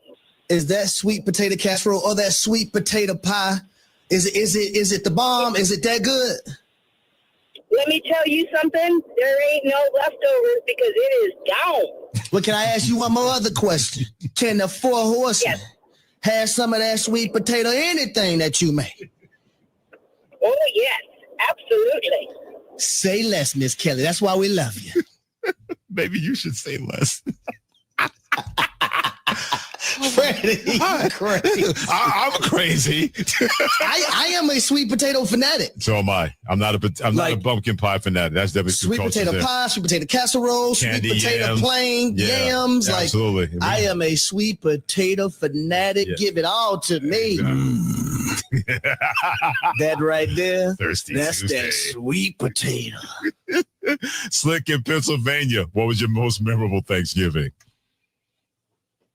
Hey guys, I'm home every day. Love the appreciate it. show. Thank you. But 21 years ago, and it's still a great joke in our family. First Thanksgiving for my wife and I, and my parents were visiting newborn son.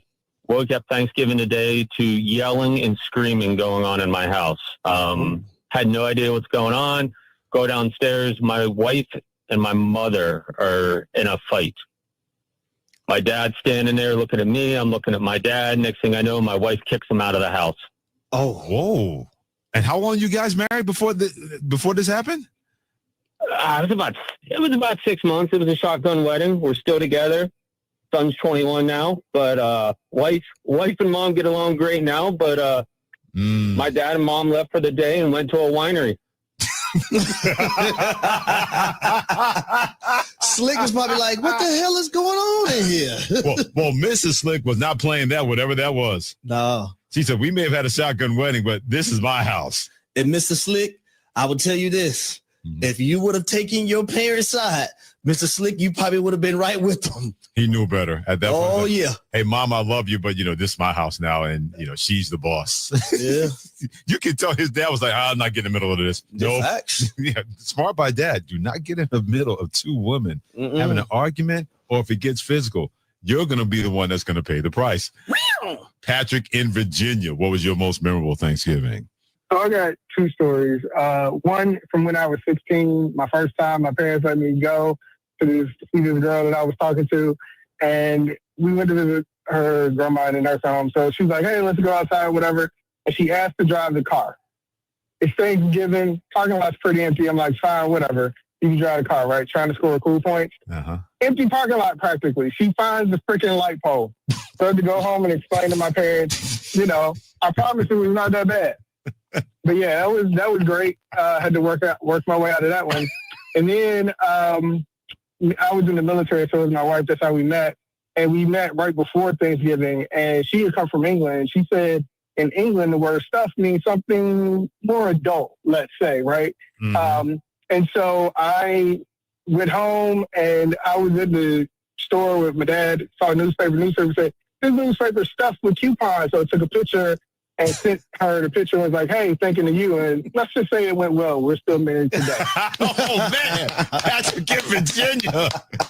Take a bow. I will tell him, though, the first red flag is when your girlfriend asks, hey, can I drive your car? That should have been the first red flag.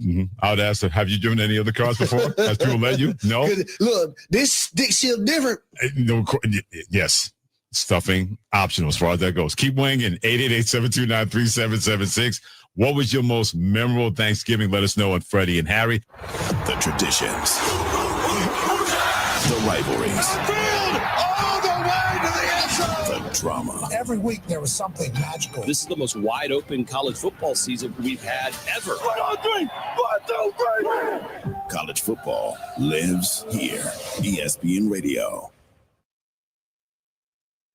The Rich Eisen Show. Myles Garrett, his 18 sacks leads the league. You know, his second with 13 sacks is Myles Garrett in the last 4 weeks. Strahan yesterday, I don't know if you guys saw this, he basically said goodbye to his sack. I don't blame him because it should have never been his in the first place. Well, hold on a TJ second. Watt should be saying goodbye. Nice. I mean, he's had a game with 5, 4, and he had 3 on Sunday. So that's enough. The Rich Eisen Show. Weekdays from noon to 3 Eastern on ESPN Radio, ESPN Plus, and on Disney Plus. Evan, Canty, and Michelle are unsportsmanlike. There are a few people in sports that you could say, you know what? If you've lost your way, study that person. Steve Kerr famously said about Klay Thompson, he's not high maintenance, he's not low maintenance, he's no maintenance. That should be the dream of every employee at every company ever. Klay Thompson is A+. For Ja Morant to call him a bum proves that you're a bum. Unsportsmanlike. Weekday mornings starting at 6 Eastern on ESPN Radio and on ESPN2. Every 40 seconds, a child is reported missing. That's 2,000 children every single day. It's a heart-wrenching reality that we can no longer ignore. Find the Children is a nonprofit organization dedicated to helping find missing kids. You can be a part of their mission by donating your unwanted vehicle, running or not. Call 1-800-294-0222. We guarantee that you will receive the maximum tax deduction. We provide fast, free pickup with 24-hour response. Call 1-800-294-0222. Find the Children provides crucial resources to help find missing children and educational materials to teach kids how to recognize and avoid predators. Our recovery programs have a proven track record of reuniting kids with their families. It's time to act. Donate your unwanted or unused car. Help us build a world where every child is safe. Pick up the phone and call 1-800-294-0222. Together, we can bring these kids home safely. This advertisement was paid for in partnership with Cars R Us and Find the Children. Guys, tired all the time, gaining weight, low drive? These aren't just signs of aging. They could be low testosterone or other underlying issues.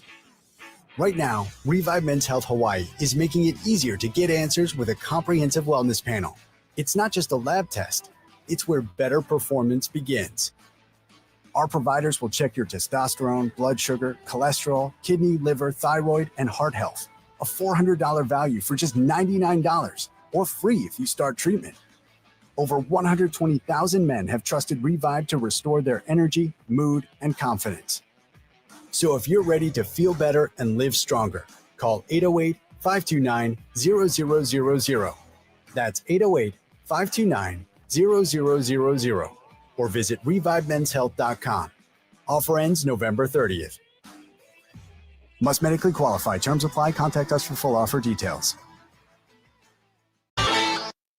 Evan, Canty, and Michelle are unsportsmanlike. How many teams would sign up for the weapons he has? Christian McCaffrey, awesome. They have the best fullback, if you want to go there in the sport, Kyle Juszczyk, borderline Hall of Fame tight end with all of his receptions, but he's also a decent blocker in George Kittle and a brilliant mastermind play caller of Kyle Shanahan. You're a $50+ million quarterback, deservedly so. I'm not taking Brock Purdy off the hook. Unsportsmanlike. Weekday mornings starting at 6 Eastern on ESPN Radio and on ESPN2. Earlier on Clinton and Friends. NASCAR George, welcome back to the program. Hey, Yates, first two times I called you was the 10 o'clock hour. And then I tried to get in about 4 weeks ago. I couldn't get in, but I don't remember it was the first hour or the second hour. I'm 62 years old, and I start to forget. Hey, so I said I'll try to get in here at the end. It's hard to get in your show now. I saw you on the TV. Clinton and Friends, weekdays from 10 to noon Eastern on ESPN Radio and on the ESPN app.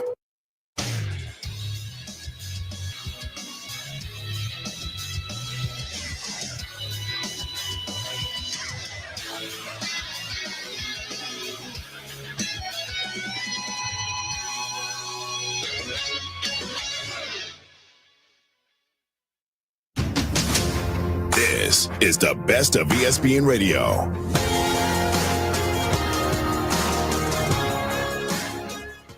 Overrated. Thanksgiving is my least favorite holiday strictly because of the menu. I love getting together with my family. I love watching the football. I love showing gratitude to one another. I think the Thanksgiving menu is, it's not for me. Smalls, we just heard you discuss Thanksgiving. Your updated take on that, is it still the same? How do we feel about Thanksgiving coming up on Thursday? Did the menu change? Well, you have said, and I believe that you are correct, from my opinion, that whatever it is that you want to serve at your Thanksgiving is what you should serve. So the menu can change for anybody. True, but I am not. Traditions have not. I'm not hosting Thanksgiving. Okay. I'm going to be a guest at my aunt's home for Thanksgiving.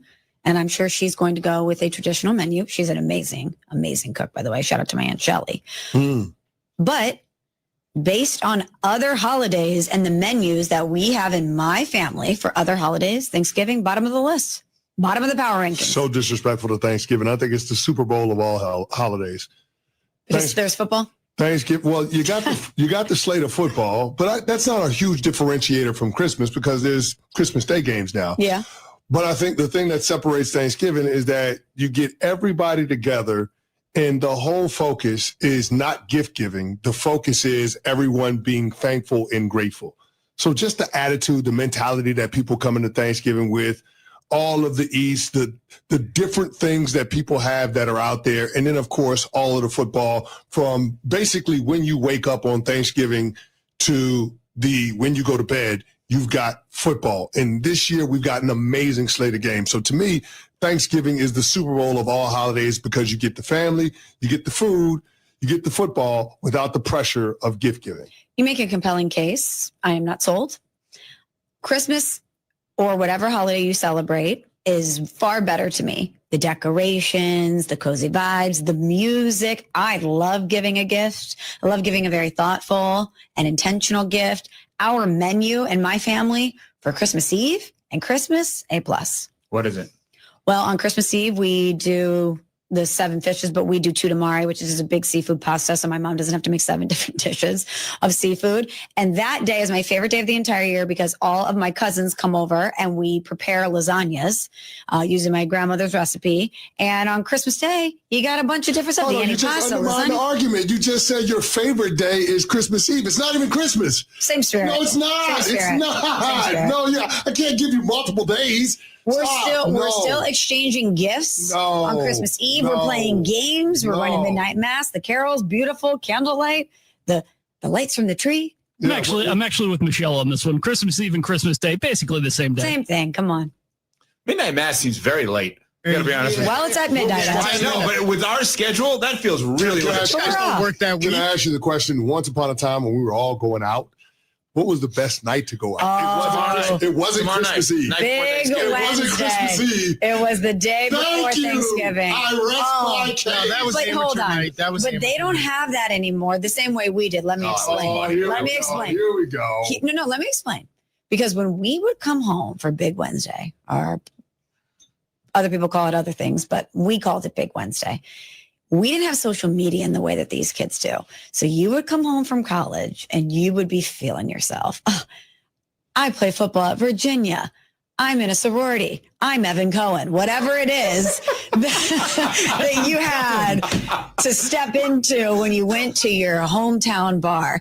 And we didn't know what everybody else's vibe was. So you're seeing people that you haven't seen in a while from high school and you want to see, do you look good? Do you not look good? What's happening in your love life? Funny. They broke up. She's there. He's there. What's going to happen? Now everybody knows what's going on because they have social media. So it's not as exciting. We know who's hot and who's not. We know who's dumped and who's together. I think the kids are still having a great time. 3 nights, three days. But I'm telling you, Pat, the unpredictability and the unknown factor was money on Big Wednesday when we were growing up. There were about. I hear Big Wednesday. Yeah, did Big Monday? What? No, Big Monday. College basketball. I think about Big Monday. It's Georgetown and Villanova. Boubacar, Alan Page, and Michigan State, Carolina. Victor Page, not Alan The Page. great Maui Invitational. Well, two things. Maui Invitational during Thanksgiving. That was tremendous. Two things. A, we are giving our listeners a gift because as custom, you guys will be here on Thursday and Friday. Oh, excuse me. We will all be here Thursday, Friday. Let me just rephrase that. But when did it become fashionable to hate on Thanksgiving? Like, I think now all of a sudden it just became a thing where it's like you want to look cool and be like, cool. Thanksgiving food. Oh, you're calling him small as a poser. I like I'm not saying small, but like just in big general. Social media swerve take now. Like, actually, Turntie's terrible. It's like, okay. Well, I've been on this since I was a kid. So glad everyone's coming over to my side. Yeah, and when you were a kid, what were you told? Like, if you complained about the turkey, you didn't anyway. Oh, yeah, I had to eat it anyway. You had 2 options, eat or starve. I mean, every holiday to me is about eat? cleaning. That's all it is. It's just So it's your dream. I just clean as soon as possible. As soon as somebody's done eating, I'll take the plate right out of their hands and start washing it immediately. The clean as you go is underrated. That's what I do. Thanksgiving. You Tell my dad that. He's like, why do you do that? But here's the other thing. Like, folks, when you finish with your dishes, your cups, your plates, your forks, your knives, can you load the dishwasher, please? You have to. Can you put your dishes in the dishwasher? Rinse and then dishwasher. Why would you just dump your dishes in the dishwasher and leave it for somebody else to do? I don't like that. Why? Because I feel like it's my responsibility if you're at my house to clean up. No, see, I feel like if you're hosting and cooking, someone else should do it. Thank you. If you're over at my crib for Thanksgiving, then I consider you family. And if I consider you family, then family looks out for family. You can clean up after your damn self. See, I feel like if you're hosting or cooking, I don't want you to touch a dish. Exactly. And I'm going to clear the table. We are going to help you then get the desserts out too. You've already done the heavy lifting. That is how it works in the Candy household. If you are cooking, which my wife will be doing, she is not doing the dishes. No. Not on Thanksgiving. That's going to be up for somebody else to do. Now, a lot of that's going to fall on me, but also I'm going to put the word out when folks come over to the crib, clean up after yourself. This ain't a hotel. Mm-hmm. You know what I mean? Like you got 2 hands and a heartbeat. You can take care of your own dishes. What's the out time for you guys?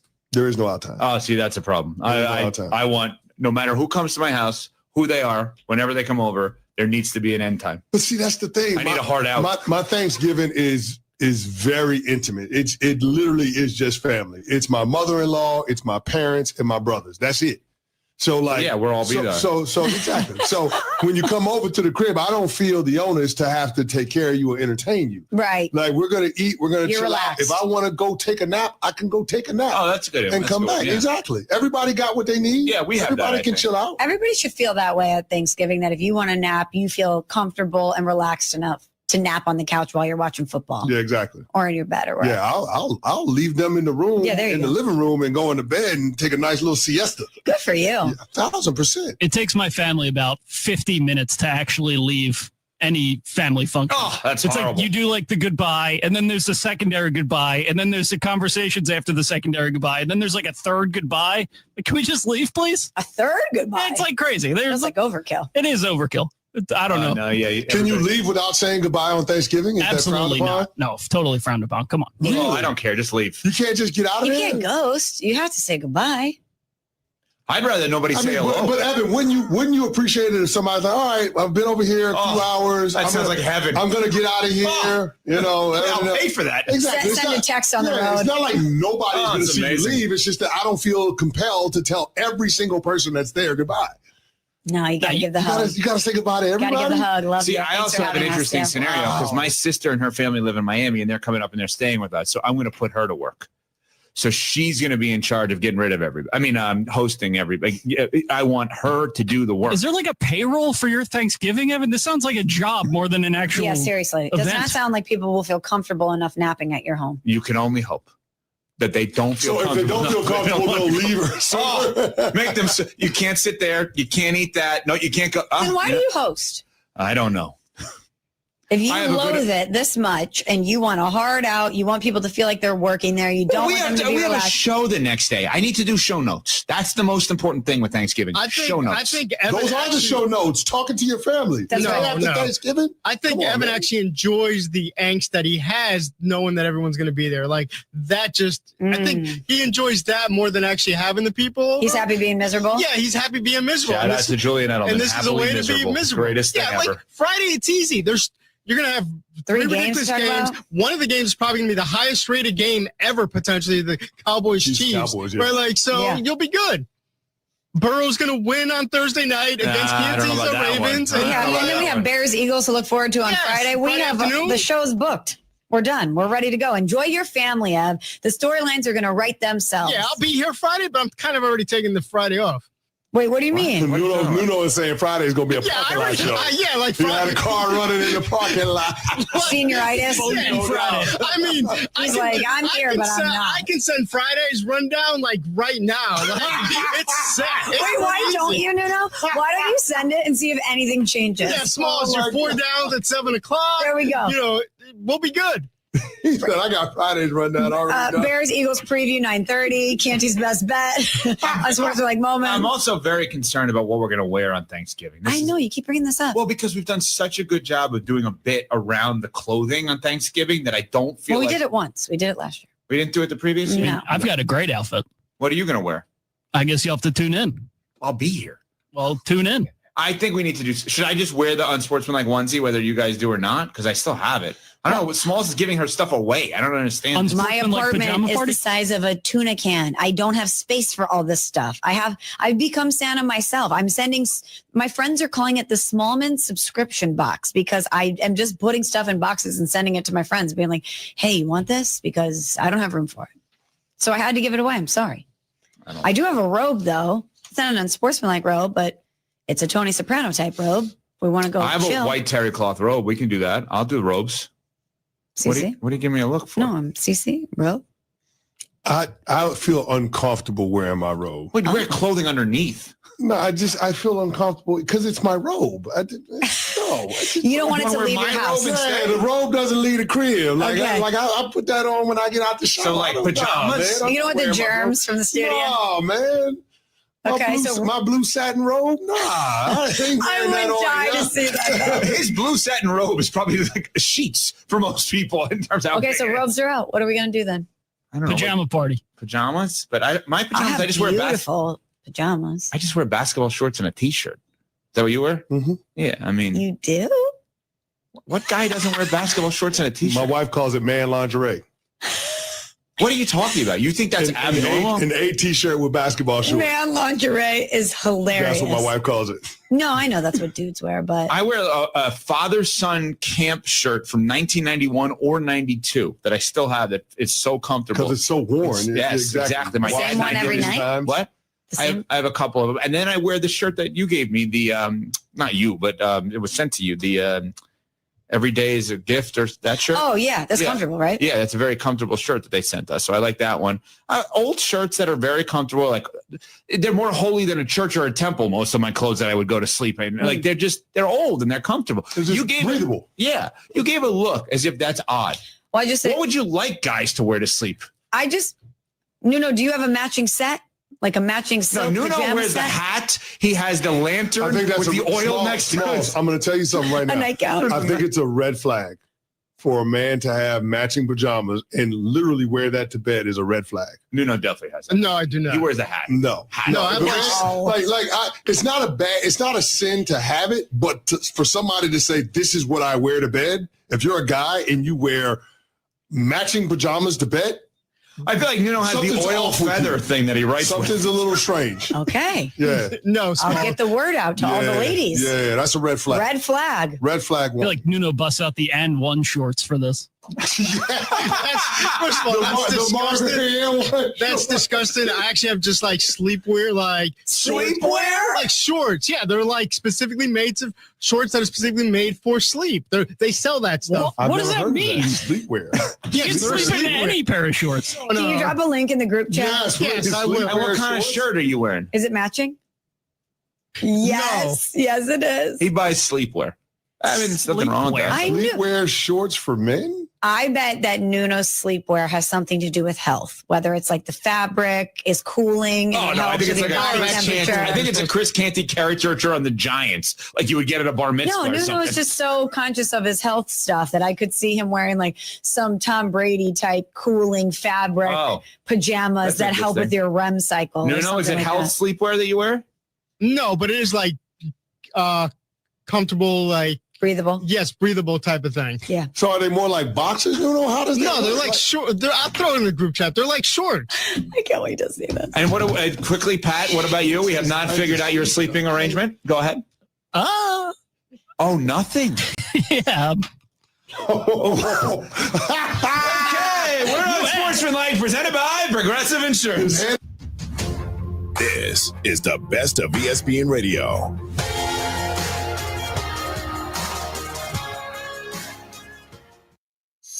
This is Freddie and Harry on ESPN Radio and the ESPN app. I get it. I understand that the Kansas City Chiefs that we are witnessing right now in the regular season in 2025 is not what everyone expected them to be this season. They thought that this team would be better. Sure. But when it comes to playoff football, you can't tell me that Kansas City would not be the favorite in every single game they play. Check out more from Freddie and Harry weekdays at 3 Eastern on ESPN Radio and the ESPN app. Amber and Ian. I find myself not hating the Cowboys, like almost rooting for them. I think because there was so much piling on, and a lot of people did hate the Brian Schottenheimer hire, and I actually liked it. And people were so loud about the Micah Parsons trade. I mean, we're a couple games away from Jerry not looking so crazy. Hold on. What Jerry's always going to look a little crazy. All right, he's always going to look a little crazy. Amber and Ian, weeknights at 7 Eastern on ESPN Radio. Do you have trouble getting in and out of the bathtub? Are you afraid you'll slip and fall entering or exiting a tub? Safe Step walk-in tubs can transform your bathtub from an area of concern to a calming refuge. Call them today at 1-800-731-4558 and save $1,600. Safe Step walk-in tubs and showers are proudly made in Tennessee and offer an ultra-low step-in, avoiding that difficult climb over a traditional bathtub wall. They also offer a variety of therapeutic benefits that may help soothe your aching muscles and joints, increasing your mobility, boosting your energy, and improving your sleep. Safe Step walk-in tubs are designed to easily fit your existing tub space and are often installed in as little as one day. Just dial 1-800-731-4558 today to save $1,600 and receive a free shower package. That's 1-800-731-4558 for a free no-obligation consultation and to save $1,600. Safe Step walk-in tubs. Safety never felt so good. For over 100 years, Aloha United Way has tackled Hawaii's biggest challenges, connecting local people to critical resources. Together with our partner agencies, Aloha United Way has helped families, supported our keiki, and empowered financial stability across Hawaii. We invite you to carry this spirit forward at auw.org/donate. Together, we can shape a brighter future for all of Hawaii. Brought to you by Aloha United Way, aired by the Hawaii Association of Broadcasters and this station. Nakoa Football Club invites you to celebrate our Bull-bound Rainbow Warriors at the Alec Waterhouse Memorial Awards Banquet presented by Hawaii Pacific Health. Join us Sunday, November 30th at the Japanese Cultural Center of Hawaii as we honor the 2025 Warriors and salute our extraordinary seniors for their dedication to the brotherhood. The celebration kicks off at 5 p.m. Reserve your table by calling 808-956-5828 or visit nakoa.org. Let's honor the heart, hustle, and pride of Hawaii football. CU Hawaii is now open, and wow, the response from the community has been incredible. Now we need you to join our growing team. Starting at $17 an hour, we offer paid employee medical for those who qualify, flexible schedules, and an energetic, fast, fun work environment. We're also hiring management positions with amazing growth opportunities. If you're ready to be a part of something new and exciting, visit our website, cuhawaii.com, and check out the job section for all the details. By Dr. Pepper. You feel that? A rivalry renewed on Monday Night Football. The next gen QBs stepping into the moment. Feeling that Jackson Dart fight sparking the New York Giants. A perfect throw. Feeling Drake May's MVP chase and the New England Patriots rise. Touchdown! Feeling that fire return. Feeling new energy in a bitter battle. Feeling all the feels for Giants Patriots Monday at 8 p.m. Eastern on ESPN. Also streaming on the all-new ESPN app.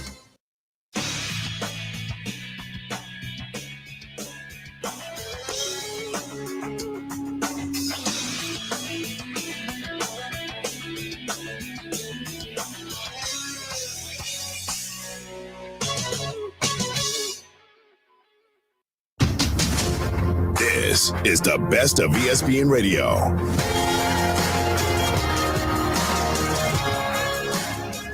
If you're wondering why some crazy things happened over the weekend in the National Football League, we have somebody that can explain it in a very simple and plain layman's terms, and I promise you, you're going to understand it. He's a longtime NFL general manager who returns here every single Monday on Amber and Ian here on ESPN Radio as we are presented by Progressive Insurance. Tom Telesco joining us now here on ESPN Radio. And Tom, go ahead, man. Sum it up. It's the holidays. It's the week before Thanksgiving. And from now until Christmas, explain to fans why you might see some upsets and crazy things happen in the National Football League. You know, just by nature, all NFL people, including myself, we're paranoid about everything. And you get paranoid about the distractions that come with Thanksgiving week and Christmas week and families coming in. And it's, believe me, there's probably not much to it, but it's something you always think about, especially Thanksgiving week, because there's no holidays in the NFL. You work every day. You work Christmas Day. You work Christmas Eve. You work Christmas Day usually. But you have to keep your players focused. You know, this week, when you come out for practice on Thursday, they've got their families at home. They got turkeys in the oven. They got their wives or girlfriends asking when they're going to be home for dinner. I've been through all of that with my own family.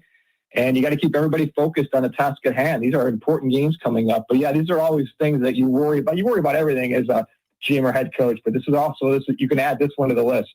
All right, let's get to ball. The Cowboys proved me wrong. I really thought that the Eagles would come in and hand Dak Prescott only his third loss against the NFC East in the last 6 years. But it didn't happen. They had a remarkable comeback. When you watched that game, what jumped out to you? just incredible resilience by the Cowboys, and just a great job by Brian Schottenheimer, really at halftime, keeping everybody, again, keeping them focused. You know, they're down 2 scores. They could think they cut it to 2 before the half. But we know the Cowboys offense is really good. The question has always been, can they get stops on defense? And they got stops on defense the whole second half. And Cowboys done a great job. They've added to the roster in season, which is difficult to do. Obviously traded for Kenny Clark and Quinnen Williams. And then you get some players back from injury like Overshown. You trade for Logan Wilson, who had a small role yesterday. But the biggest thing, it was just getting stops yesterday against Philadelphia. And there's no way you can make a comeback without getting defensive stops, and they got them when they had to get it yesterday. As a general manager, how would you handle a lot of the, for lack of a better term, drama or outside noise that we have surrounding the Philadelphia Eagles, especially after what happened yesterday in Arlington? It's part of the job description for the general manager to handle these situations.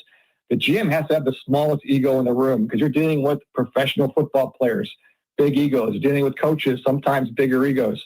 And you have to mediate those situations. That's part of the job. But I will say this, the Bills of the early 90s, when they went to 4 straight Super Bowls, you may or may not remember this, but they were called the bickering Bills because they had a lot of drama amongst a lot of players. But you know what? When it came to game day, they played as a brotherhood. And sometimes brothers have fights from time to time. I think that's going to happen, especially on highly talented teams. Like the Eagles are a highly talented team. But you can withstand that. So I'm not so much concerned about the drama they have going on. I'm more concerned about their offense, and they're not running the ball the way they've run the ball in the past. And they're a running football team more so than a passing team, but it doesn't look the same. What are you seeing with Saquon Barkley? I see the same talent level. My issue, when I look at their offensive line, that's been the issue. They're really banged up, had a lot of injuries. There are players like Lane Johnson is out, but they've got players that are playing like Dickerson and Juergens are playing through some injuries, and they're playing like it. They're not playing at the same levels they had a couple years ago. I think even last week when you saw them against Detroit, they ran, I'd say 3 or 4 quarterback sneaks, a.k.a. tush pushes, and they got into zero movement on that play. And they always get movement off the line of scrimmage on that play, and they didn't get very much at all on 4 of them. And they were just slow to get off the ground, and it just didn't look the same. I just think they're either fatigued, tired, or just playing through a lot of injuries, and they're not getting the same sort of powerful movement up front, getting the second level just to give the running back some space. I mean, Barkley can only do so much, but I think that to me has been the bigger issue with the Eagles. The offensive line just hasn't played at the same level as it has in the past. Tom Telesco, NFL general manager, longtime NFL general manager, here with us every Monday on Amber and Ian on ESPN Radio. What has been the most impressive aspect of the Patriots right now atop the AFC? I said last week I think they're going to be the number 1 seed. They're 10-2. They found a way to come back and win in Cincy. What's the most impressive thing when you watch the Patriots right now? They've hit so well on their evaluations in the draft and in free agency and turn this around quickly. I mean, obviously, I think that Vrabel can build a culture, but you also have to have players to go along with that. And you're looking at just from this year's draft class, 5 starters, probably minimum, that are playing right now as rookies. He got hurt this past week, but Will Campbell on the offensive line, Jared Wilson on the offensive line, Travion Henderson's been outstanding. Kyle Williams is a receiver that has a pretty good role for them, but they've got a starting safety, Craig Woodson. They're starting kickers from this year's draft, and they've spent money in the right places, and the defense is playing outstanding. So their evaluations in the draft and free agency have just hit at a high percentage, and you add that in with the type of culture that Mike Vrabel brings, and the fact that he's been in that organization, knows the people there, knows the culture of New England and New England football, and I think that adds up to a pretty quick turnaround. And obviously having Drake May is the biggest thing, but that's what you're seeing right now from them. Shedeur Sanders goes 11 of 20, 209 yards, touchdown, did have a pick, but he couldn't have gone any worse than we saw last week. He was a heck of a lot better. He was good against a really awful Las Vegas team. What did you take away from watching Shedeur finally get first team reps and then going out and delivering on the field? Yeah, I think it certainly was a little bit better. Honestly, even though he was like 4 of 16 the week before, I thought he made some really nice, decisive throws the week before. This week, it was good. Like, it was a conservative game plan. There were a lot of throws behind the line of scrimmage, but he made some impressive throws. Obviously, the one where he rolled out, kind of beat the pressure to the edge, and then made a great, really off-balance throw with people in his face. and pinpoint accuracy down the field, took a big hit. Those are all traits you saw in college. And then, he's a rookie. He makes an interception throw that he assumed that defender was going to go to the flat, because I'm sure during practice all week, that's exactly where that defender went. So there were some good plays. There were some rookie plays. But I think the biggest thing was he only took 1 sack in the game, which is impressive. I mean, the Browns offensive line has not had a strong year. So I think that combined with the rookie quarterback, it could have gotten ugly, and it didn't. And he protected the football for the most part. Shedeur just showed, I think, all Browns fans, it just gives them some hope. That's what you want from this year at this point, is just some hope. And certainly there were some positive things to take out of Sunday. Give me a quick thought on what you're seeing with J.J. McCarthy. This drives me nuts. So many people are going, what? Should have got rid of Sam Darnold. The guy's he has 6 starts, Tom. So when you watch J.J. McCarthy, what are you seeing, and what's your message to Vikings fans or anybody saying, you know what, labeling him already with a stupid bus term? Yeah, I'm leading the witness right here with that question. When you watch him play, you can tell he's just not ready for prime time, but he's not ready yet. That doesn't mean he's never going to be ready. They finally got their offensive line back yesterday, and then they had 2 more injuries to their front 5, so that doesn't help. Look, he was not a high-volume passer in college, so there's still going to be some development that has to take place here. And then he missed all of last year due to injury. It wasn't like he was a developmental player practicing every day last year or during the season. He was rehabbing an injury. So he's a rookie this year, and there's just still a lot of work to be done, which is, I'm sure as a Viking fan, is hard to see, because they were a 14-win team last year with a pretty good team around them. But development does not always go at the pace we want it to go, and it just doesn't look like it's there yet. The confidence level is certainly not where it needs to be. You can tell the way he's throwing the football, and it's going to take some patience and time. I know nobody wants to hear it, but I still think he has some traits to be a starter in the NFL. It's just not ready for prime time right now yet. Speaking of development, again, we're going back to the masses. Oh, told you. Carolina screwed up. Should have taken C.J. Stroud. Bryce Young's going to be a bust. Well, you give a young, talented quarterback time, and look right now. The Carolina Panthers are in the playoff hunt. What is the most impressive aspect of watching Bryce Young from his first snap to the quarterback you're watching right now in Carolina? Shoot, I've seen his snaps for a long time. I saw him play at Mater Dei High School. I've seen him play in 7-on-7 tournaments. I've seen him play at Alabama. I've seen him play at Carolina. So I have a lot of exposure to him. And first of all, the Carolina Panthers have a really good football team. They're doing an outstanding job. Dave Canales really has done more with less than any coach in the league right now, because I thought talent-wise they were still a year or two away, and they still may be, but he's doing an incredible job. But with Bryce, it's still coming along. I mean, he had 3 straight games where he threw for under 150 yards and not a high completion percentage, but he's had some games where he really lit it up. Threw for almost 400-plus yards last week, had another game earlier in the year against Arizona, threw for 300-plus. So there aren't very many quarterbacks like him that have such quick eyes and quick processing, and that's really his game, is to process quickly and get the ball out of his hand and get it out of his hand accurately. The size and the strength and the mobility, that's probably never going to be part of his game, which is why the other part, the quick eyes and the accuracy, has to be high level. And he's starting to show that a little bit more. And it helps having T-Mac McMillan there and having some more playmakers on the outside. The offensive line has played a lot better this year than anticipated, so that's helped. But this is when we talk about development, it just isn't a linear line. Like, there are ups and there's downs. And just like there's ups and downs with Bryce Young this year, there's ups and downs with all these young quarterbacks, Caleb Williams, J.J. McCarthy, all of them. But Bryce, when we're seeing the highs with Bryce, you see them a lot higher now than they were a year or two ago. So you're going to hope that keeps coming along. It's Monday Night Football. It's Carolina at San Francisco coming up on ABC. Tom, always enjoy it, man. Happy Thanksgiving to you and the crew, and we'll talk to you next week. Appreciate you. Yes, happy Thanksgiving to you and your family. Take care. We'll talk soon. Yes, sir. This is the best of ESPN Radio.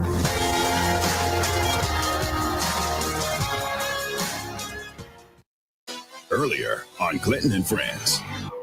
If the Chiefs are in the tuna melt, as we used to call it on Around the Horn, the Chiefs can win the tuna melt. And if the Chiefs can win against the Colts team, well, maybe the Chiefs can be your favorite team. Do I think that's going to happen? No. But there's still a lot of people around this NFL universe that are heavily invested in the success of Pat Mahomes. And they managed to pull out a dub and keep things afloat, if you will, for their season. Clinton and Friends, weekdays from 10 to noon Eastern on ESPN Radio and on the ESPN app. The Rich Eisen Show. The Rams are the team to beat through 12 weeks. And one thing that I think they would love to do is to win another one, obviously. To win another one with Stafford, obviously. To win another one with Stafford as an MVP quarterback, obviously. But at the end of the day, to win one in the home of the San Francisco 49ers, which was their mortal fear the year the Rams won it in their own building. The Rich Eisen Show from noon to 3 Eastern on ESPN Radio, ESPN Plus, and on Disney Plus. BMW of Honolulu drives ESPN Honolulu's coverage of University of Hawaii football all season long. Don't miss a moment with the Bows, both at home and on the road. On your radio at ESPNHonolulu.com and on the new ESPN Honolulu app. Hawaii football on ESPN Honolulu is also brought to you by M. Dyer Global, Helen, Able Pest Management, HCAMP, the Hawaii Concussion Awareness Management Program, Hawaii State Federal Credit Union, Fastletics, Spectrum, Young's Fish Market, and Fort Ruger Market. Guys, it's time to know your numbers and what they mean. And right now, Revive Men's Health is offering a $400 comprehensive wellness panel for just $99. Free if you start treatment. Offer ends November 30th. Book today at revivemenshealth.com. Must medically qualify. Terms apply. Contact us for full offer details. Football Sunday on ESPN Radio. It's a critical showdown in the AFC South.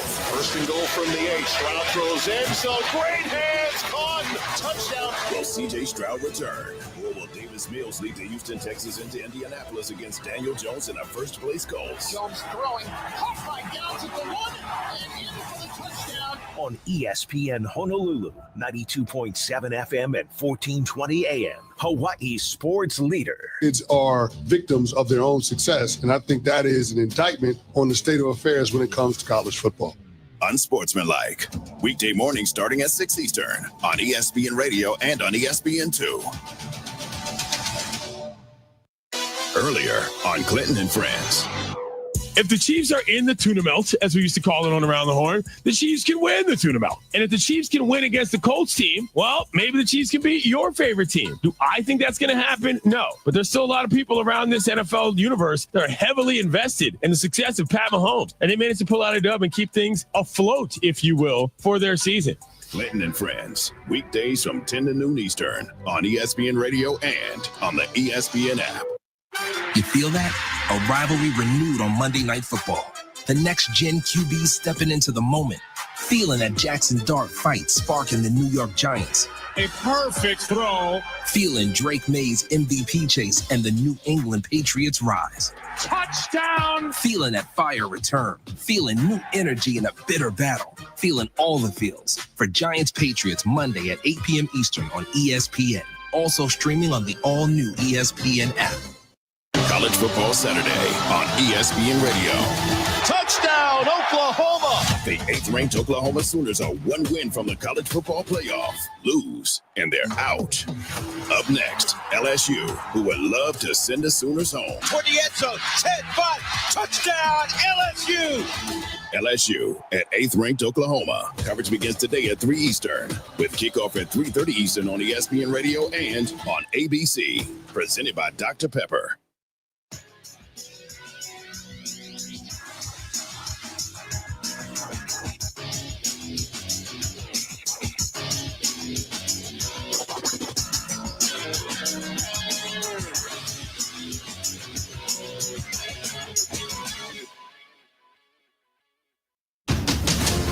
This is the best of ESPN Radio.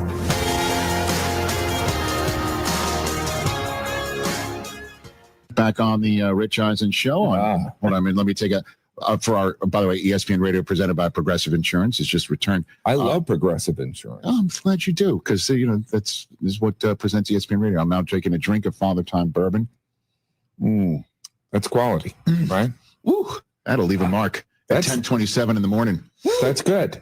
That's good. Ooh, that warms the gullet, sir. Yeah. Wow. And, the first hit might have a little edge, but that'll confirm.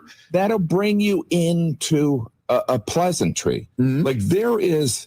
First of all, I cannot articulate how much I love the bourbon and whiskey world. Like there is something about the bourbon community and how men come together. Men need it, because men are dumb. We are dumb creatures. I can prove it. Like let's think of a hypothetical predominantly male occupation, let's say football coach, right? Let's say NFL legendary football coach. Let's say our hypothetical football coach, I don't know, won 5 Super Bowls. Sure. Let's say there was like a coach who won 5 Super Bowls. And then to prove that he's dumb, let's say that guy was his legacy was destroyed by a 24-year-old social media manager. That could only happen to a man. That could only happen to a man. Now, you may sit there and go, wow, hey, well, maybe they're in love. They could be in love. She's 24, he's 73. Yeah. You know, some people have a problem with that. Just picking ages out of the air. And, you know, like people that have an issue with that, they're called women. You know what I mean? Because guys hear that age difference and they're like, hey, love is love, right? Love is love. My point is, she is not evil. He's dumb. And even though he's a defensive mastermind, he's dumb because he's a man. Bringing it all full circle, right? With the bourbon. I